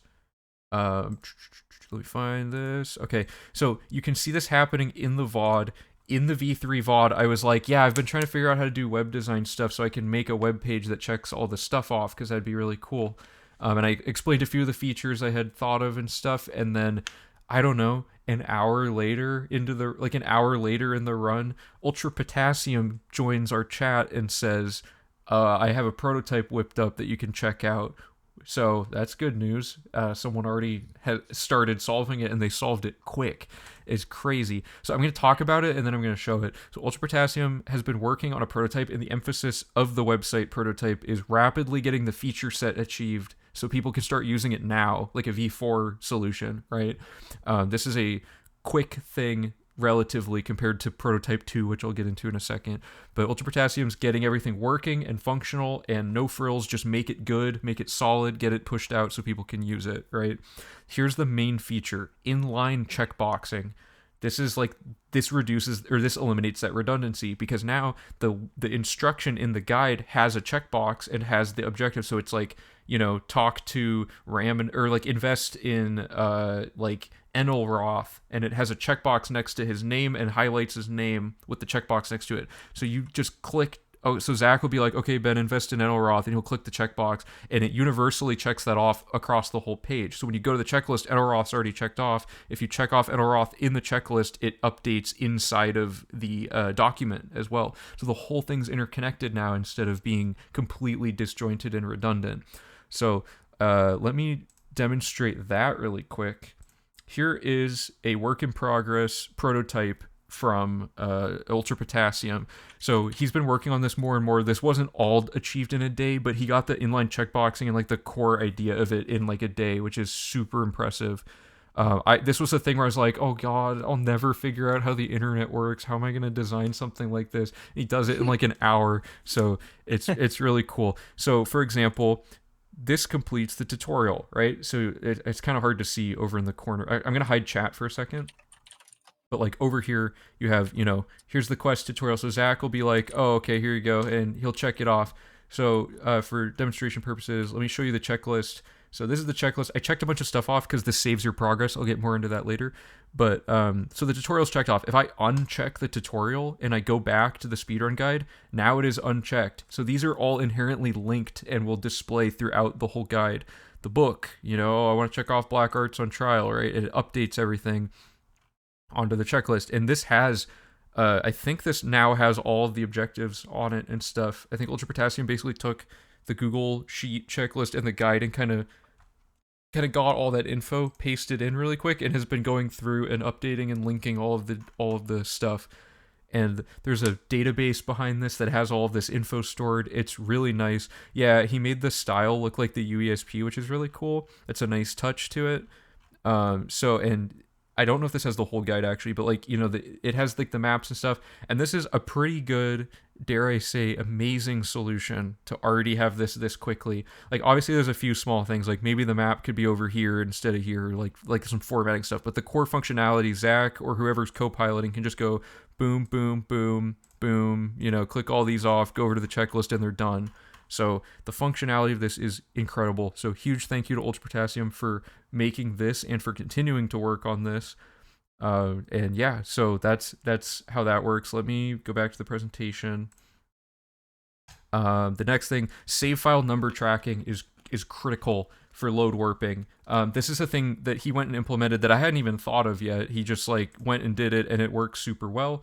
I don't know if it is able to be demonstrated quickly. Okay, so actually no, there's two boxes right here.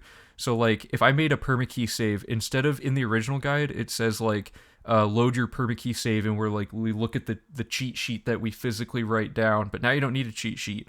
Save 2 is the permakey save. There it is again. So they're linked now. I would eventually want these to be have little shorthand names so the save can be a little quicker, because I know the permakey save as the permakey save, not as save number 2, right? So in certain situations it's better to have it the other way. But yeah, so this linking these, and you can change it here and see it updating over there. This is cool. This will make load warping very easy to keep track of during the run, because we no longer need what I was originally planning, which was a sheet that has all of the checkboxes or all of the save files in a big table that you manually write it all out and stuff. We don't need a clipboard.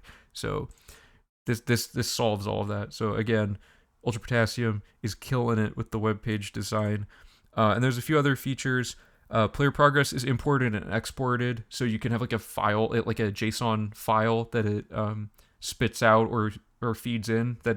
So in case your cookies get cleared, you can have a physical file on your computer for people who are doing a casual run, a long-term thing. So that's really nice.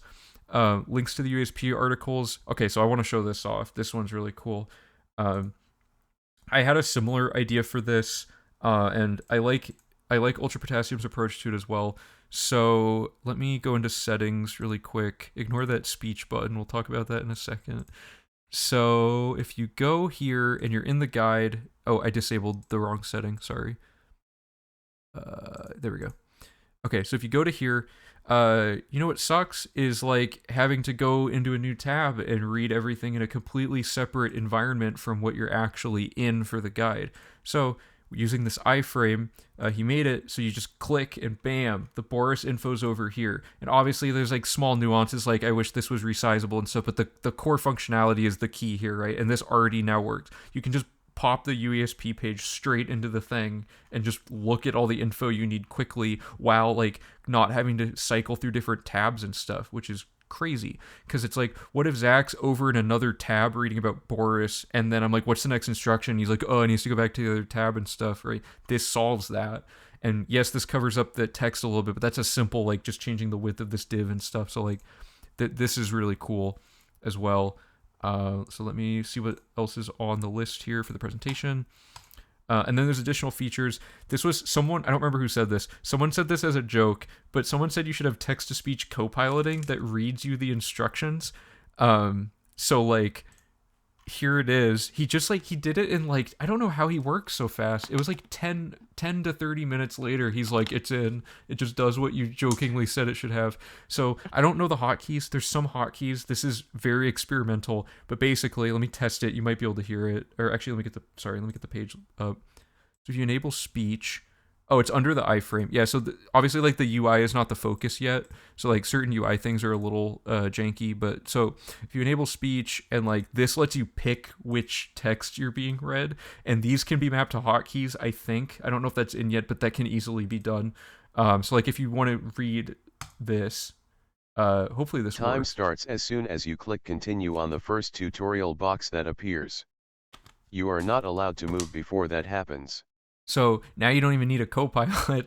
You just have a robot reading it to you, and then a hotkey for next line, tell me what to do next. Pop up to start the run. Press caps lock to always be sprinting, and press F3 to bring up the spell menu. Now, obviously, there's a lot of things that are not super incredible about the text-to-speech. It's kind of just a meme, but it's really cool. And I was jokingly saying that I should just audio narrate the entire thing at the pace that would fit the run, and then have those sound clips play instead of text-to-speech or something. As a way overkill thing. But for now, this is just a funny proof of concept thing. So there's that, and then for people curious about the saving feature, it's just these file things here. It's not really worth showing. Like, it's not a visually impressive thing. It does what it's supposed to do, and it does it well.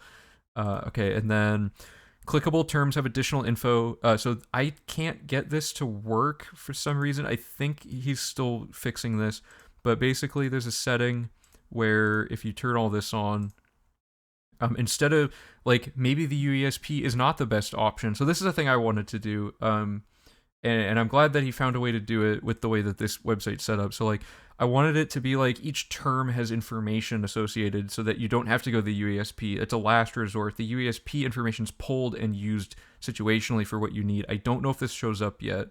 So that one's a USP one. I gotta find one that does it. Okay, so this page doesn't exist because he hasn't put in all the data for all the books, but this is not a UESP link. This is a link to like information about this book, but the link doesn't exist yet. But you get the concept, and I'll explain this more in a second.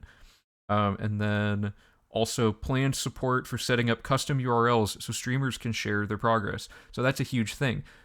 People like to look at the checklist while we run the game, I hope, because we've been doing that every time so that people can watch what's going on. So now Ultra Potassium is working on a potential way to make it so that you can have your own URL extension, like, at the top of the thing, and it will, so, like, the speedrun tracker whatever /PRC live would be like our custom one that people can tune in and watch our iteration of progress being checked off as it goes and stuff like that. And that's I feel like that's pretty important for the watchability of the run. It's more interactive and stuff, but it's obviously not like the most important feature. Anyway, so does anyone have any questions about the prototype or want to see anything in particular before we move on? Because I know that was a lot of information, but it's just, I'm so happy how quickly this is already, like, getting to the point I was hoping it would get to, and, like, how he did it in, like, such a small amount of time. So, like, any questions? I'm gonna briefly just kind of poke around on the page.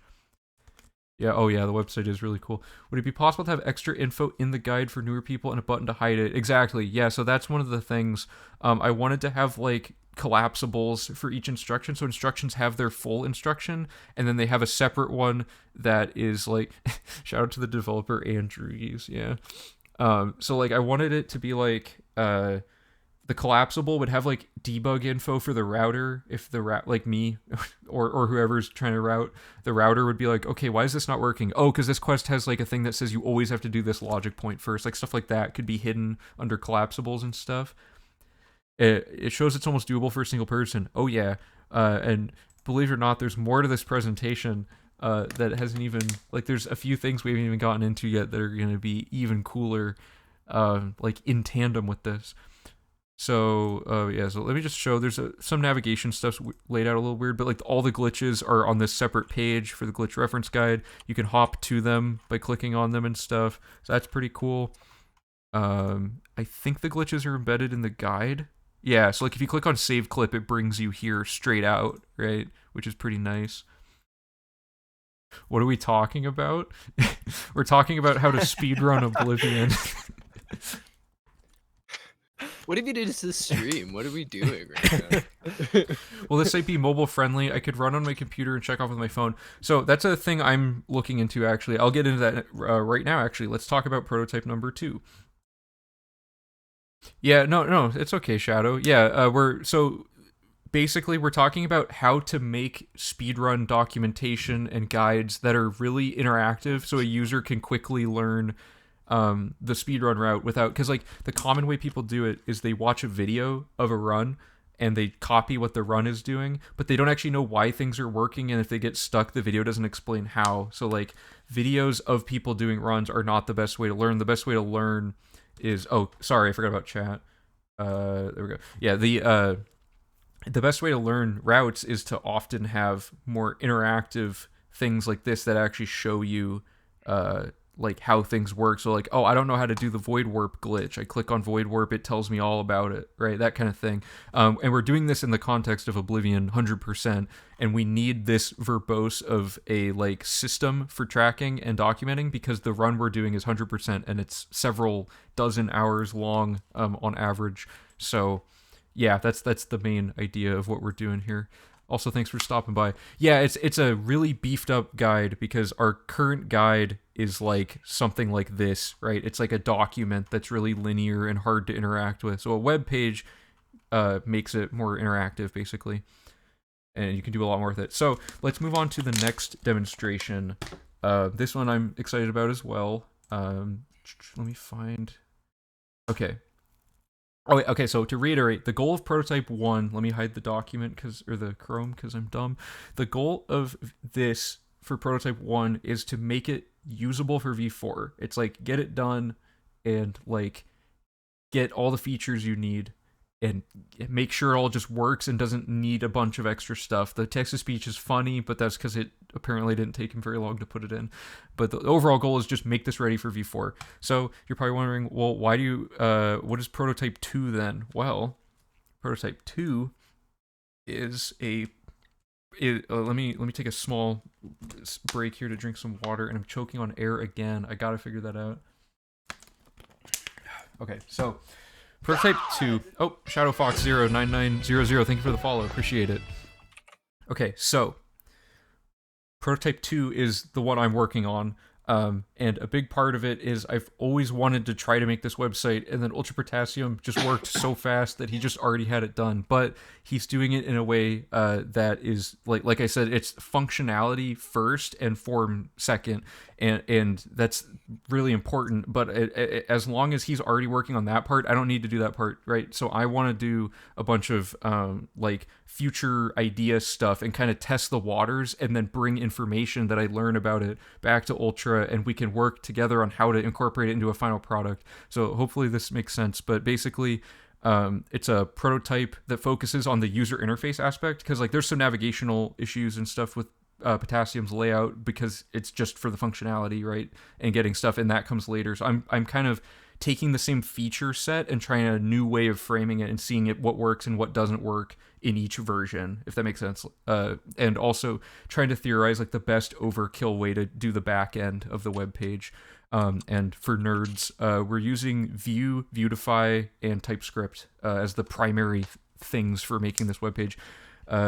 Huge thank you to Zane for helping me learn how all this stuff works. I don't know web design. I'm not a web designer. I have a few years of college level programming experience, and I've like learned JavaScript and stuff on my own. But like other than that, I'm not a web designer to any extent.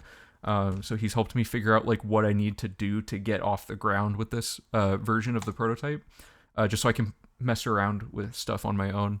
So again, the goal is to present the feature set in a different way and compare my approach versus Potassium's and find the best one. And I really wanted to learn web design. So here's the current features and the implications of this design. So I have this. I guess it's best to just show this as is. So let me pull it up. And again, I haven't gotten very far in this. I spent 4 days learning like how to do web design stuff from like the ground up, and then I got as far as I could, and it's just like I get stuck very often. Features take me forever. But this is just to show kind of like another way to present the feature set. So this is using Vue and Vuetify, which do so much heavy lifting that it looks like I made a slick web page, but it did like all the work for me, and I just plugged in data into containers. Here's a fundamental element of what I wanted to achieve with this version. So like you have the whole guide fits on the page and scrolls in its own separate container, and this container has its own separate information. So think of this as the equivalent of the iframe that displayed the UESP page. So this will show what the iframe was supposed to do with all the data that's filled out. So if I hover flare, it shows flare over in the corner. I don't have information filled out about flare because I haven't gotten that far, but I did make it so that it situationally displays the object you're hovering over, the term and stuff. And for quick access. So, I want to void warp. Here's all the info on how to void warp. And it's all stored in a database, and it's pulling that data and showing it in real time. So it's all like a dynamic page, right? I want to save clip. Here's the video on how to save clip and all of the steps on how to do it. Just from hovering over it, it loads like instantly. So it's like, but I want to click on it. So I've added in like clicking to lock and unlock this thing up here like that. So you can lock and unlock the viewer. and then you can play the video. Right, you can watch it, learn what you need to know about save clipping, and then click to get rid of it, or click up here to get rid of it, which doesn't work yet, but it's a tech demo, so I'm going to pretend it works. And then there is what else? It's hard to explain exactly to like non-programming people how like the significance of how this will work, but basically like everything will eventually display like automatically in a way that the router actually is benefited by not having to type everything in into the guide through coding, because HTML looks ugly like in code form. It's hard to like edit all of it manually. Like a guide that has the word flare in the middle of it with all this formatting with this data and stuff, if you did it brute force, would have this huge like chunk of code in the middle of your document, so it's hard to write. I have several years experience using Vue in real world projects. Feel free to ping me. Oh, I definitely will. Yeah, thanks for sure. So yeah, so we have glitches and stuff, and to iterate why this is important for quickly designing this web page. So safe clipping and void warping are stored. Let me see if I can bring up the code here. And I'm probably doing a lot wrong with the coding. I'll probably have to throw out this whole project and start over again once I know what I'm doing. But this is what the thing looks like. I have this object component that has like all you do. What about the offline guide? Or what about an offline guide? So yeah, I'd probably have to make like some way of downloading like this interactive thing, because this is like, I mean, you can load a web like this code and everything offline. That's how I test it and stuff. The page I'm showing you is actually offline. You just have to build and run it. I think that you can like download a web page without there needing to be like, you can just download a snapshot of a web page. Right, but if you want to have all the interactive components and stuff working, you need to download and like compile and run it. Yeah, I guess. So we'd probably just have to make like a little launcher for it that does it or something like that. I'm not 100% sure on how that works yet. I haven't gotten that far. But so there's like this object, and in the actual guide, and this will look way better later. This is just a quick way to get text on the screen. This will all be programmatically generated, but if you want to get the info on save clip, if you just type in this enumerative value for save clip and the glitch array that has all the list of all the glitches in the constants file here. So like a glitch looks like this in memory, right? So it has all the how-to, all the notes, and then this object will draw based on what type of object it is. It'll draw the viewfinder to have all the info you need in the formatting that we end up agreeing is the best formatting, you know. So all of it's like instant. It's very efficient. The data is extremely thorough, or will be extremely thorough in theory, so that you can have like interconnected information, like the skill, like in the trainer skill thing for merchants and stuff like that. I'm having a hard time explaining, like in a non-programming way, how this will work. But for example, if I want to display all of the glitches for the glitch reference guide, I don't have to manually update the glitch reference guide anymore. So like if I go to the glitch reference guide, it just goes through the array of every glitch that exists in the database, and it prints them all out one after another, and I'll eventually have a table of contents thing over here. But it can just go through and do that. I don't have to manually update like 4 different documents to get all of the info correct. I update it in one central place, and when it spits it out all over the web page, it's all good, right? To a programmer, this is all basic stuff, but I'm trying to explain, like, I guess, how that is relevant. I'm trying to explain like the importance of it. Programming 101. Okay, so that's that feature. Let me see what else the PowerPoint says here.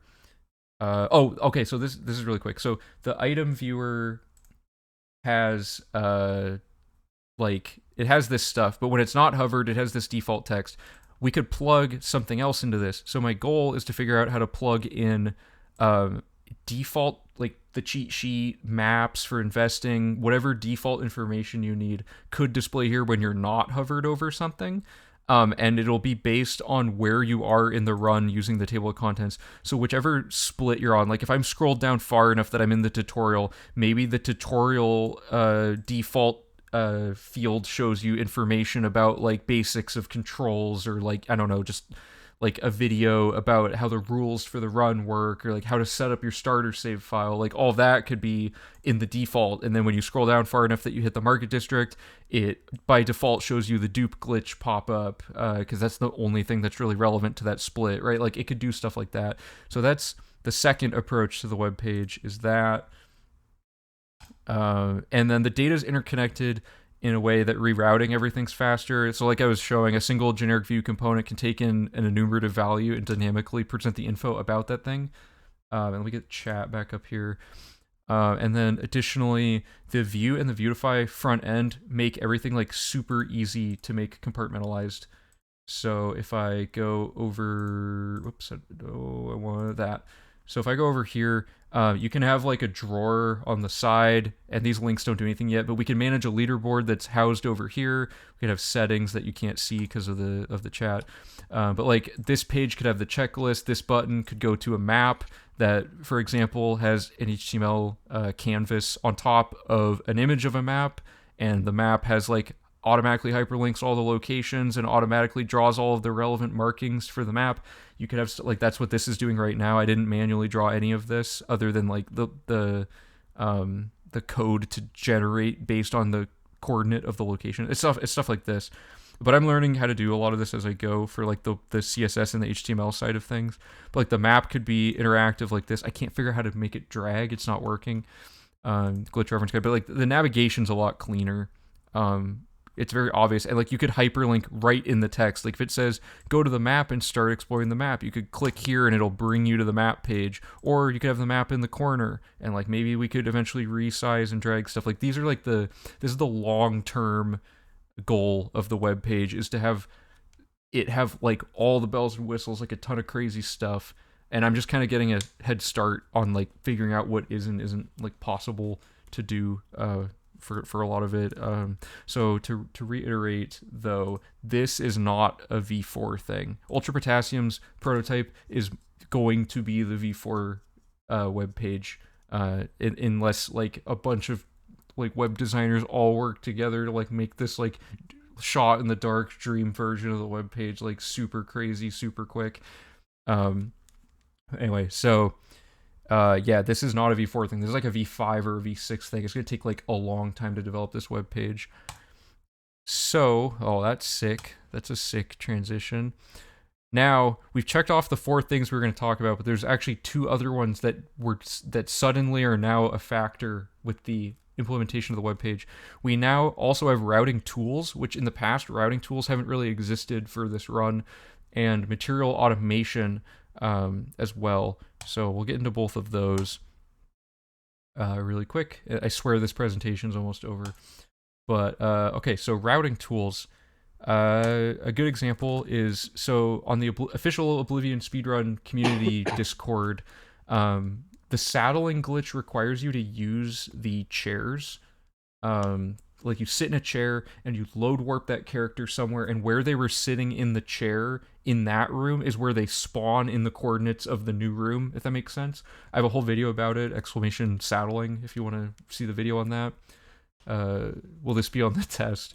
Yeah, this is part of the history lesson. So for this part, I was like, man, if we just had like every chair in a database, we would be able to see the best chair for each situation. So from Darkhell, who's a really smart programmer on the Oblivion, he did the unpatching thing and like all of the, basically anything that makes the Oblivion speedrun routes like anything programming oriented. The load remover, he made that, like all kinds of stuff like that. Super smart guy. He made a chair lookup database that he pulled out of the construction set with programming stuff. And basically now we've slapped that over the top of a spreadsheet. So it shows you the best chair for any given X, Y, and Z coordinate that you'd want to teleport to in a given cell. So let me see if I can quickly pull that up and demonstrate it, just because it might not totally make sense. Especially if you're not familiar with saddling. But basically, this is an example of a speedrun routing tool that we can use that like kicks this into overdrive on how quickly we can do this stuff. So like if you go over here, I'm gonna hide chat again for a second. So like if I type in like, okay, the Elder Scroll in the Elder Scroll in the Thieves Guild Grand Heist Quest, or Ultimate Heist Quest, let's just say, I don't know what it is, but let's just say that this is the coordinates that you're standing, or you're sitting in that chair. So you want to get as close to that Elder Scroll as possible to not have to climb up the tower. So you type in the coordinates and then you sort by distance, and okay, the bedroll chair in Collapsed Mine, or this bench in Wendir, or this chair in Fort Blue Blood that are at these coordinates will spit you out this far from that other point in 3-dimensional space from where you need to go. So you just take each chair and test all of them and find the one that was the most convenient that you needed. And now you can map out we're going to be using this all the time, basically, because you can just figure out where you need to go for each saddle location in the route for the times we'll be using saddling. So super cool stuff. So yeah, that's an example of existing routing materials. And then we have the web page database will eventually be a runner logic checking thing that can provide ontological insights, which is basically, it can show the interconnectedness of things. So to illustrate my point, imagine me as a router or you as chat asking me a question about a potential route idea and me checking that for you. Things like this. Imagine I click on an NPC's name in the guide, like on like the hovering, and it shows it in the viewer, right? So you click on the NPC's name and it shows every split and the instructions within that split they appear in, and shows like, okay, Ravenous Polis, I want to kill Ravenous Polis for the routing. Let's see, like, if Ravenous Polis is needed later in the run past this point. So it can say, like, you need Ravenous Polis to do this, this, and this, and here's the exact text description of what you're doing with Ravenous Polis at those points in the run. This gives me immediate access to verify if something's feasible or not. So this part is a long ways down the road, but this is just like, now that routing tools are actually being created and there's like several developers working on things for 100%, this is going to be very good for getting a lot of this going. I accidentally skipped that point, so let me go back actually.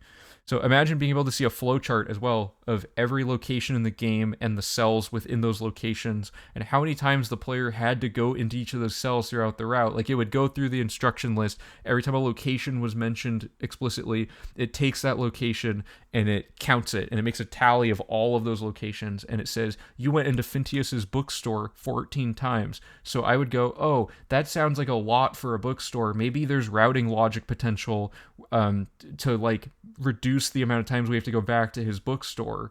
But I would have known that, like, at a glance. I need like data to be collected and presented to detect certain things like that. 14 is pretty obvious, but if there's like a good example is we go to Breville to do something in the castle, but we actually go back there later to buy a house. So we could have done that like first, or we could have done that all at once instead of doing the other thing out of order. Like, it's like, it could help easily detect logical redundancies like that. Is V4 going to be a year from now, like last time, or do you predict it'll be sooner?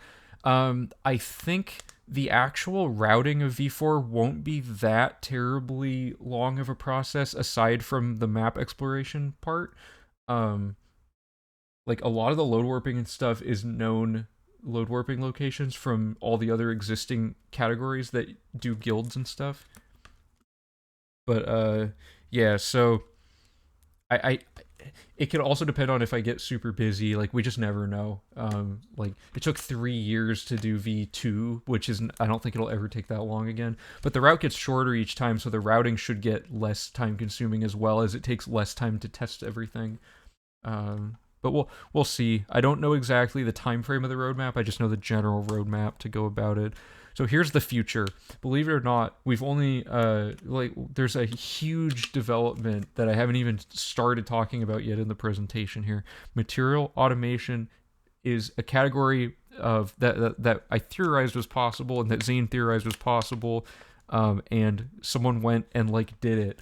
So material interaction is like interacting with the route materials manually, right? But what if you didn't have to interact with the guide at all? That's the dream, right? The true future of the route, several versions out, would be having the game have everything, or like having the actual gameplay be the only focus of the runner, and everything around you updates for your viewers to enjoy it, right?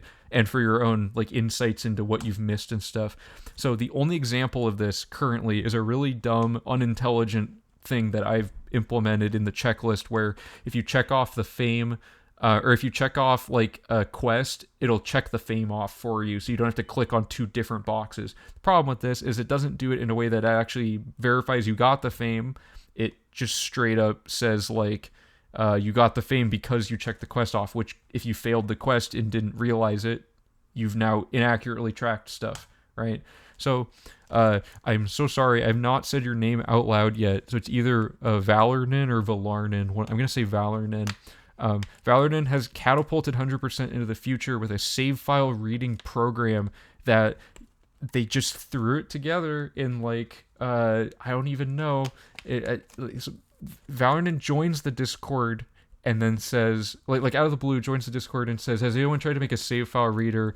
And I'm like, we've talked about it, but no one knows how to do it. And then he's just like, I'll do it. And then like 6 hours later, he's like, okay, you can read like every quest in, or like you can read in every, like it can check like most aspects of the save file. And through the past several days, Valorant's been working very hard on implementing more and more of the save file checker to check more objectives off.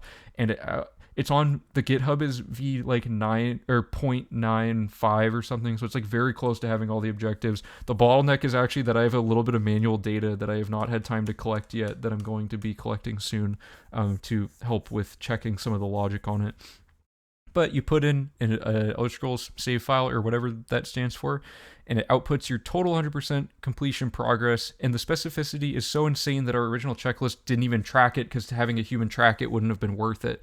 So now, not only does it know how many Nern routes you've picked up, it knows which Nern routes you've picked up. The map could check off the Nern route automatically depending on what the save file has checked off, right? It's insane how detailed the save file checker can be. Right, and it's not 100% done yet, obviously, but I will be trying to build it and demonstrate it really quick here. And in doing this, Valorant has compiled a ton of data that enhances the backend database for the vision of how the website would work, right? Because now you have all of the reference IDs for all of the Nern route, and you have and you can get their exact XYZ coordinates and like all the places. It's the same thing with the map markers, like all the gates. Like you have all of this stuff to make the ontological insight aspect of the database like way more feasible now. We just know everything basically about like the total objective stuff. And then the significance, I cannot emphasize it enough. You don't have to check the checklist off. That is crazy, and we're not at the point where it fully works. Like, we haven't linked the save reader to the website because neither thing is done enough yet, but it is so possible. We're so close already after like less than a month of v4 routing stuff. So like by the end of v4, I'm fairly confident we'll have figured everything out that we need. So like huge thank you to Valarden for putting this much time and effort into figuring it out. This is like a crazy amount of progress on stuff. Okay, you have a question? I'm also gonna really quick, I'm gonna build the thing, the web page, so I can show the save file reader. So let me find the thing, and then I will get to your question. Could you make a single person run easier by using a ton of sub splits in live split? Like the sub splits would have like information about what to do and stuff, you mean? Or like it would just say like, go here to do this, go here to do that, and each thing is like a couple second split. Technically you could do that, but the issue becomes me as a router trying to implement it, right? Like trying to make it so it's like, okay, I want them to do, I basically have to make a live split timer that just has every single, like thousands of splits in it, and like, I don't know.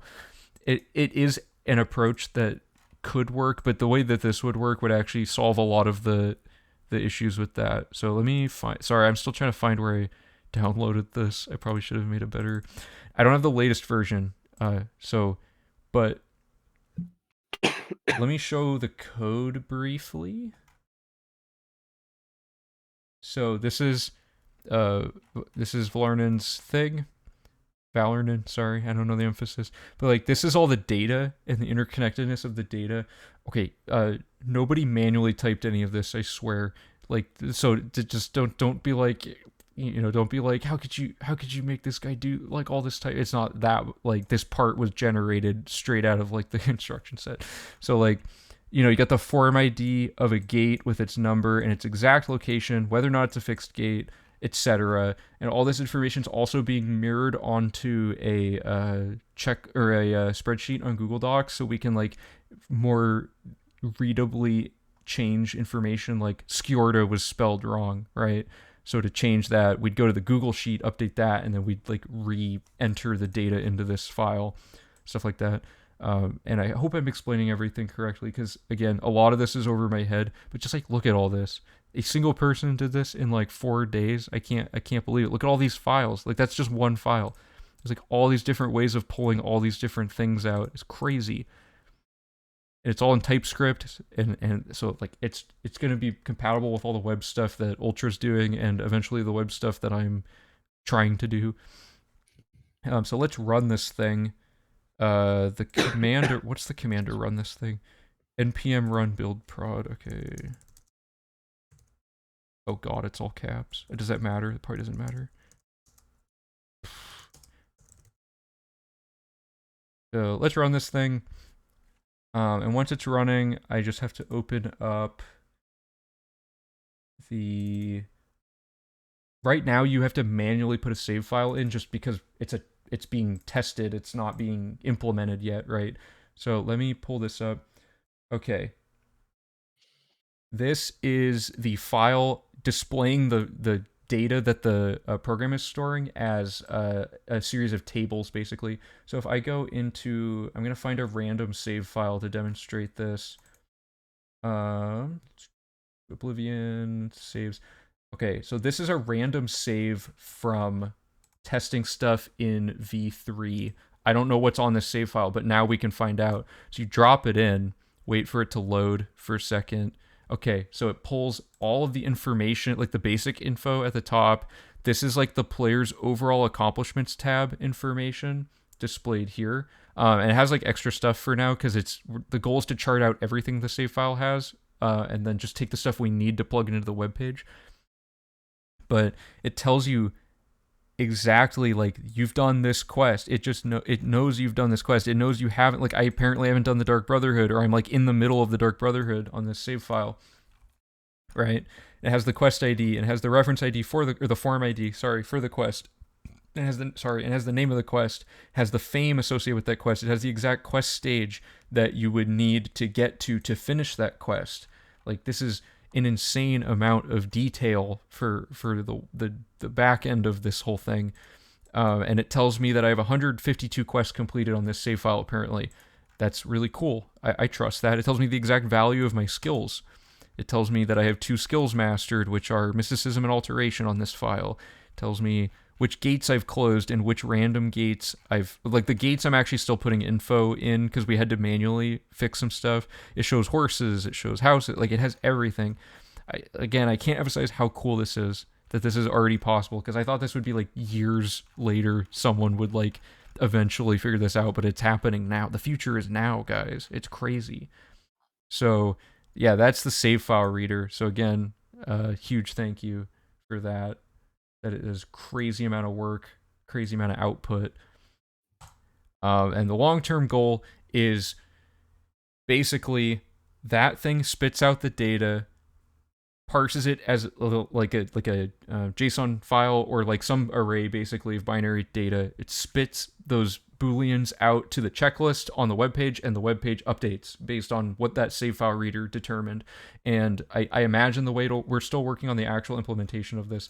I imagine the way this would work is you every time you make a new save file, the new save file gets pushed to the web page or something like that. Like, so you don't have to be manually dragging save files in. Obviously, it would take your most recent save files and be putting it in. So that's the future. And it has spawned a whole new category of route material stuff to be working on as well. Okay, so probably only check hard saves, not quick save. Yeah, it could be like that too. Yeah, because again, like the checklisting doesn't need to be like immediate. It just needs to be accurate per checking point for the runner, right? It'll be hard save often enough that like it would work that way too. So okay. There's been a major discovery. This is a community-driven thing, so listen up. You can all be a part of deciding this. Karsto, who has a ton of records in the game, has been messing around with load warping and found a way to get 7 more fame than we thought the limit was very recently. So this is a brand new thing we need to investigate and figure out. Basically, if you load warp your character from like into an Oblivion tower after you've already closed all the gates, it doesn't assign you to a specific gate. So it tricks you in, the game gets tricked into like spawning you in some like generic tower that has an additional sigil stone, and when you grab it, you get an extra fame from it. So what this means is we now have like this weird exploit glitch thing that like pulls extra fame. But here's the kicker: we don't know definitively. We don't know how to definitively prove if this is the maximum amount of fame you can get from this exploit. All we know is that if you do it a second time on the same tower, it doesn't work.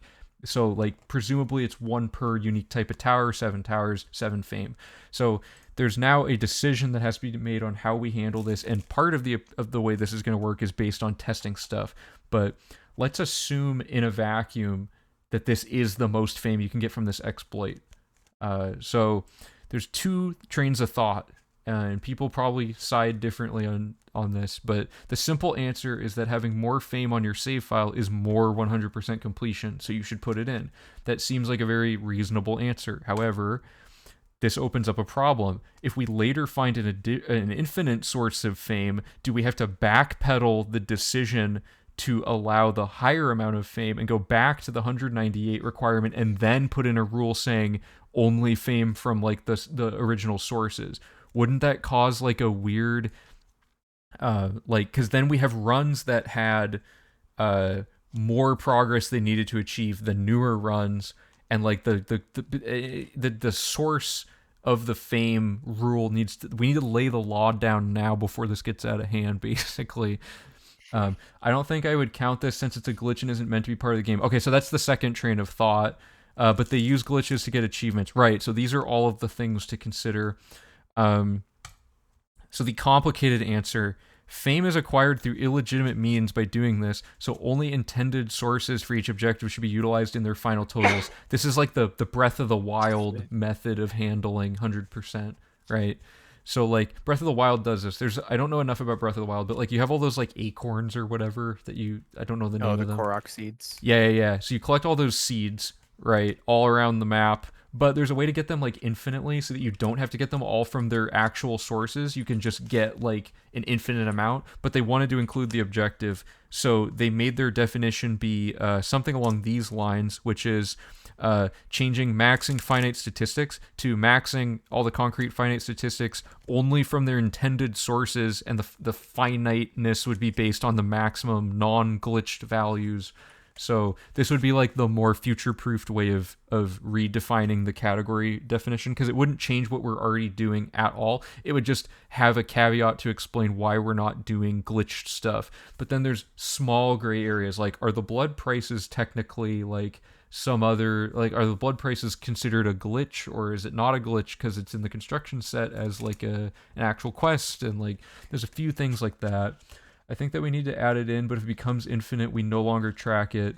Yeah, so that'd be the first option, and that adds in the problem, right, of like if it becomes infinite and we no longer track it, old runs now had stricter requirements for a brief period of time that we had to change.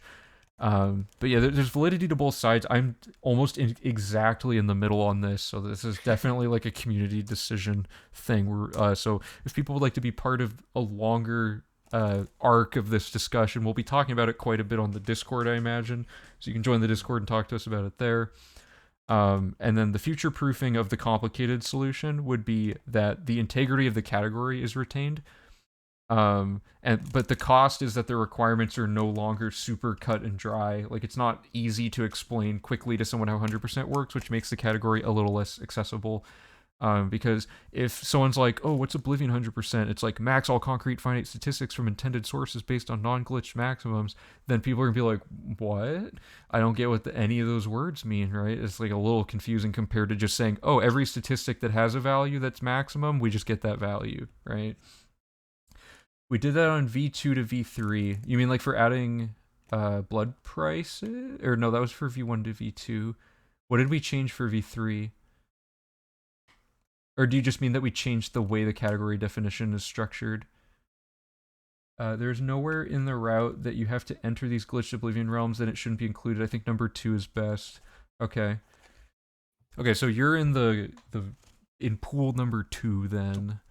For me, the main argument against this is a slippery slope one. What if someone else discovers a glitch that allows even more fame to be gained? Where do you stop it? Right. So the thing we've kind of decided on the Discord is that if we find out that like fame is actually infinite when we previously thought it was finite, fame is one that feels like it's more in the spirit of the run. So getting rid of fame entirely because it turns out to be finite or infinite and is no longer like a finite statistic would affect the category profoundly, because you would like have an entire thing you used to have to do that you're not doing at all, which completely changes the route.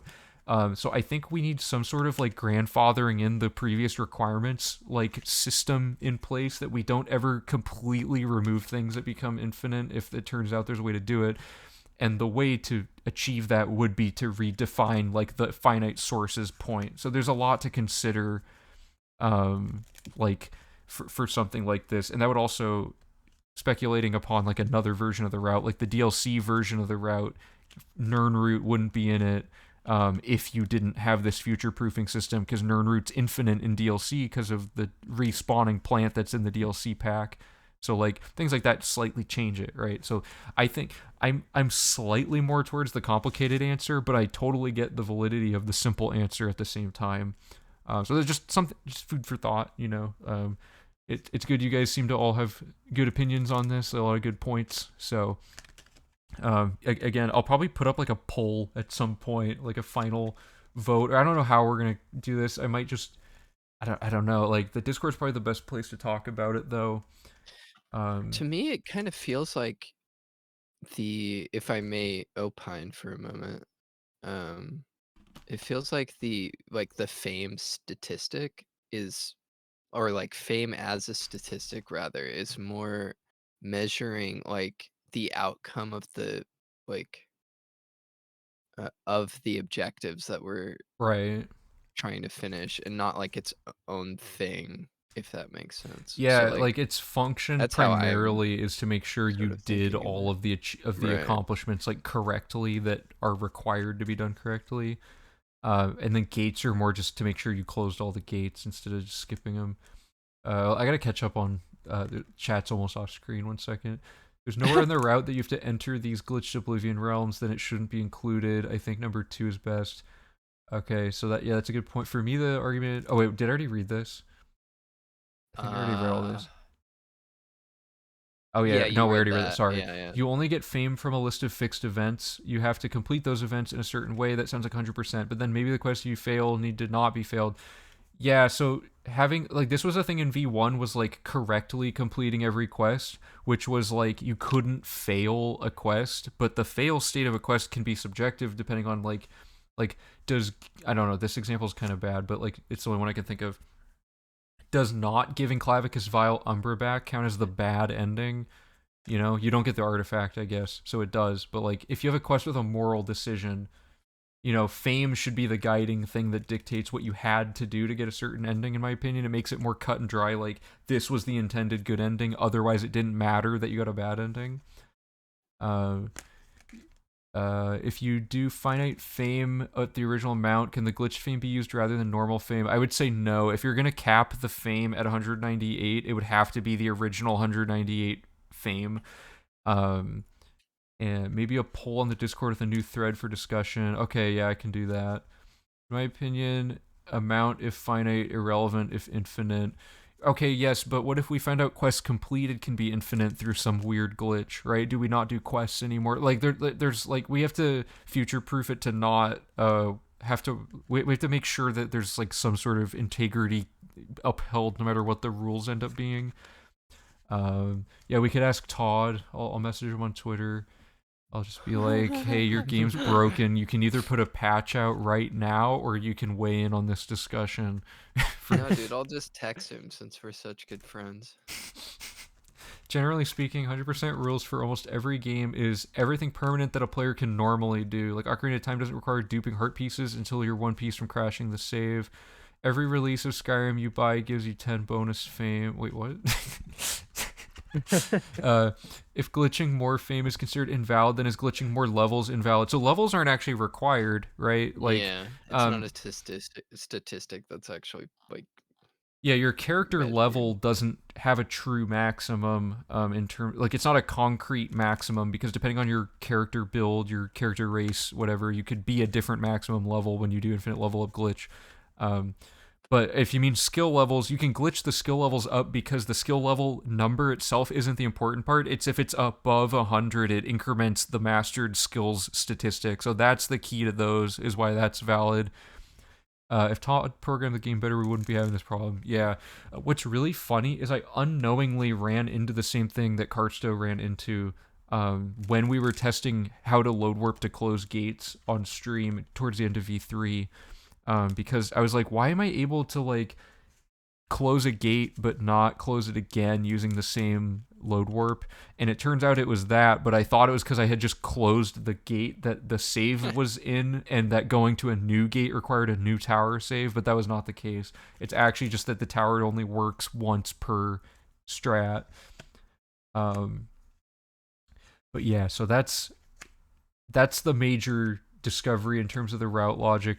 And for now, like, we're gonna keep things as is for now, like as we're routing stuff, because the fortunate thing is this is not hard to implement if we include it. It is you, after closing all the gates, you add a series of like, hey, go load all these save, like add in instructions saying to save at these 7 towers, and then add instructions saying to load those 7 saves and close them. So it is not hard to implement this specific thing. The problem is just finding out if it's infinite later and then backpedaling it and not having to do it in the next run.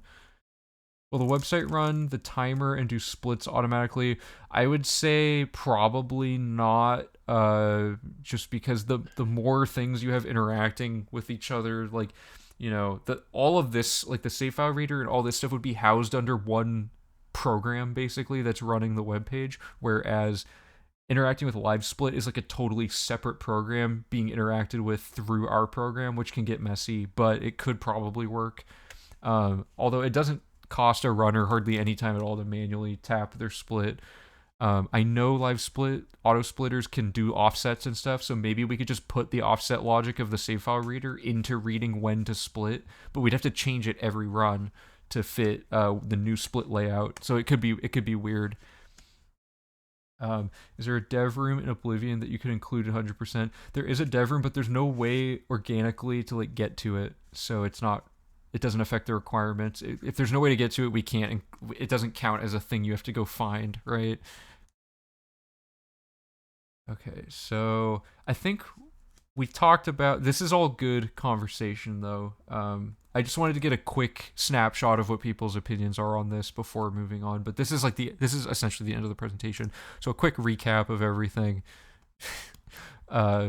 We have our 6 categories of route like improvement stuff to result in this time save, and these are all the things we talked about. This is a lot for less than a month of working on V4, and almost all of it is stuff I'm just kind of overseeing how the progress is going. I'm not even hardly doing much on my own other than organizing thoughts and like trying to get all this stuff kind of all on the same page, but like the programming people are just crazy and just getting stuff done super fast all on their own. And like on top of that, we had like dozens of people suggest routing improvement ideas throughout the V3 process that we're now testing for V4.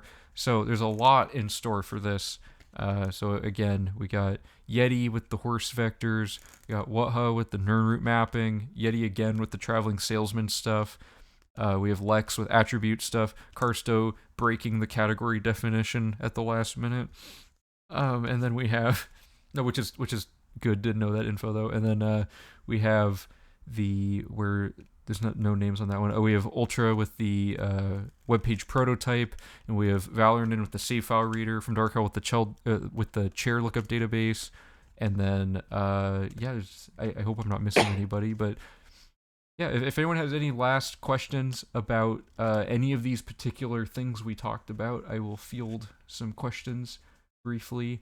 This presentation went on way longer than I thought it would, but I am known to ramble. So hopefully it was all good info, or at least the majority of it. But there's only one more slide, and it just shows all the names of the people, so I didn't forget to thank anybody. Make a separate category with the fame glitch and call it 101%. Oh yeah, we could just do that. Or however the percentage is incremented by adding 7. Yeah, we'll just diversify just have a bunch of 0.07%. Yeah. Are you going to make a YouTube video on this? Yeah, I'm gonna cut this up. So any part where I repeated myself too much or like got lost explaining something, I'm gonna cut out, and I'm just gonna make it a cleaner presentation. It'll still be a pretty long video. But yeah, if you want to refer back to stuff, I'll time code it out with the sections of the presentation and stuff. And hopefully this was useful information for people. A big part of this is to also see if anyone in the community who isn't aware that there's this much to be working on is interested in helping with stuff, or even has new ideas to present for how to work on this. Like, the Discord is becoming very collaborative and community driven very quickly, and I'm so happy about that. So if anyone is watching and wants to be a part of this, the door's open. We got the Discord link in the Twitch panels. We have it in the YouTube description. It's everywhere. So join the Discord, talk to us, hang out. If you have a certain skill set you'd like to implement for stuff, go for it. Okay, so we got a few. Okay. If we have 101%, can we re-add unique enemies? If we could actually qualify them as unique, yeah. 101% is where you overflow the stolen goods sold variable so it increments everything before it. Oh yeah, that'd be good. Shout out to Summoning Salt and Droogies99. Oh, okay. Sure. Can we get next Droogies? Can we get an ugliest character percent, maybe? Sadly, my skill set isn't relevant. Degree in economics and finance, not computer science. I mean, you don't have to be a programmer. Oh yeah, you could chart out the V4 fiscal responsibility chart if you want. Actually, if you like economics, this won't matter at all. But I can still show it because it's kind of funny. For V, where is it? Oh God, it's in the archives. Hold up. This is the most relevant thing I can think of for your skill set. If you like money and stuff. Steamy man suit. This is the fiscal responsibility chart. We took every purchase in the whole route linearly by split, and we charted out when you gain and lose money, and figured out what the farming gold total should be based on those values. There's actually less transactions than I thought. There's only a little over 200 of them. I thought there was way more. But yeah, we're using debit and credit. We're doing this the right way. So yeah, we ended up adding like a buffer because you need a little nest egg just in case. So it ended up with 425,000 was our gold farming amount instead of the original estimate of like all houses and all horses times 2, which was like 800,000 or something weird. So because we weren't accounting for gaining money. But yeah, so this is a thing we did for V3. I might do it for V4 if our nest egg depletes. But yeah. And then this isn't even counting all the actual stream prep stuff, which won't even be started until V4 is like done. But there's a lot that goes into the next part for getting the stream itself planned and making sure our internet works, so we save 40 minutes for free. That's the important part.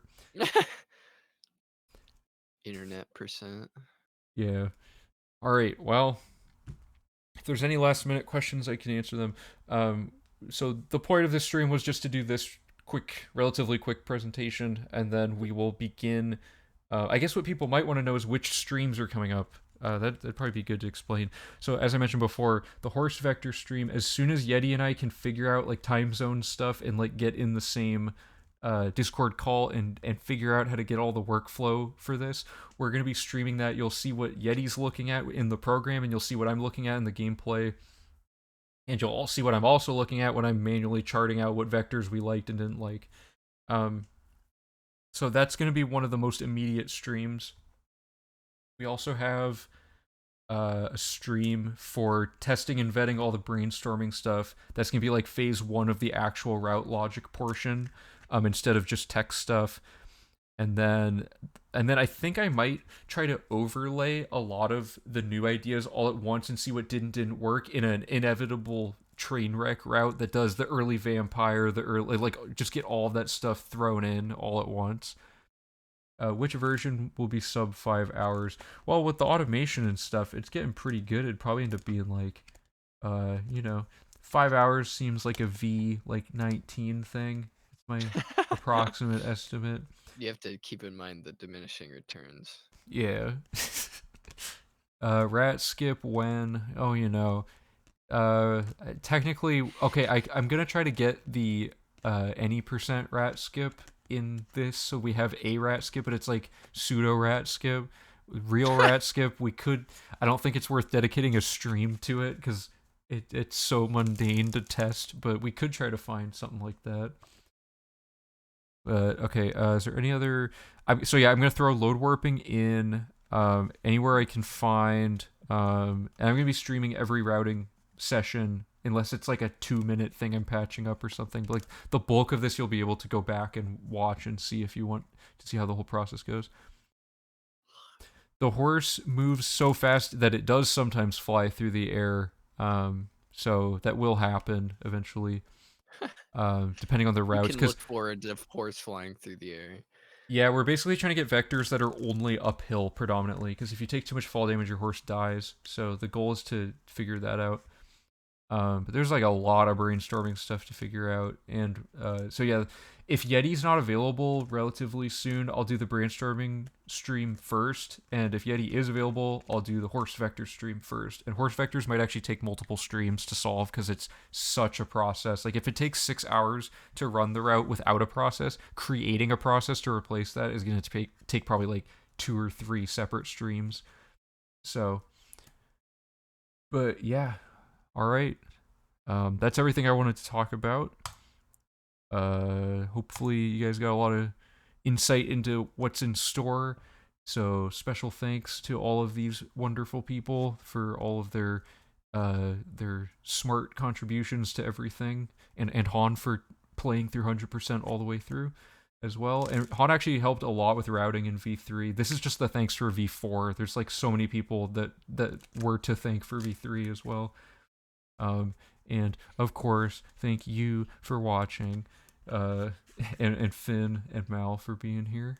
Yeah. So even though most of it was me just like steamrolling you guys with information. I mean, but what are we gonna add? Realistically, Finn knew the name of the acorns. Oh, true. Yeah. That's That so was true. like, I knew nothing. I would have looked like a fool if I didn't have Finn backing me up on the acorn trivia. So, all right. Yeah, so today was just a quick stream. Okay, the good news is the internet works. I'm able to actually stream successfully, and I dropped 0 frames in 2.5 hours, which is great. So future streams should go well. I can't promise no technical issues, but yeah. That thanks for watching was super corny. Yeah. All right, so once again, thanks everyone for tuning in. Check us out on Discord, YouTube, not the Twitter, because we never use it. If you want to, you can. What? Twitter sucks. Twitter sucks, dude. Come on. If you don't use any of those other things, then use the Twitter. But don't use the Twitter if you use any of the other things, Just don't follow us on Twitter, guys. No, I don't know. I'm just joking. You can if you want. What's the other? Oh, we have a Twitch channel for the YouTube people watching this. Yeah, follow us on Twitch to watch all of these things actually be implemented. So, all right. Thanks, everybody. And I will see you all.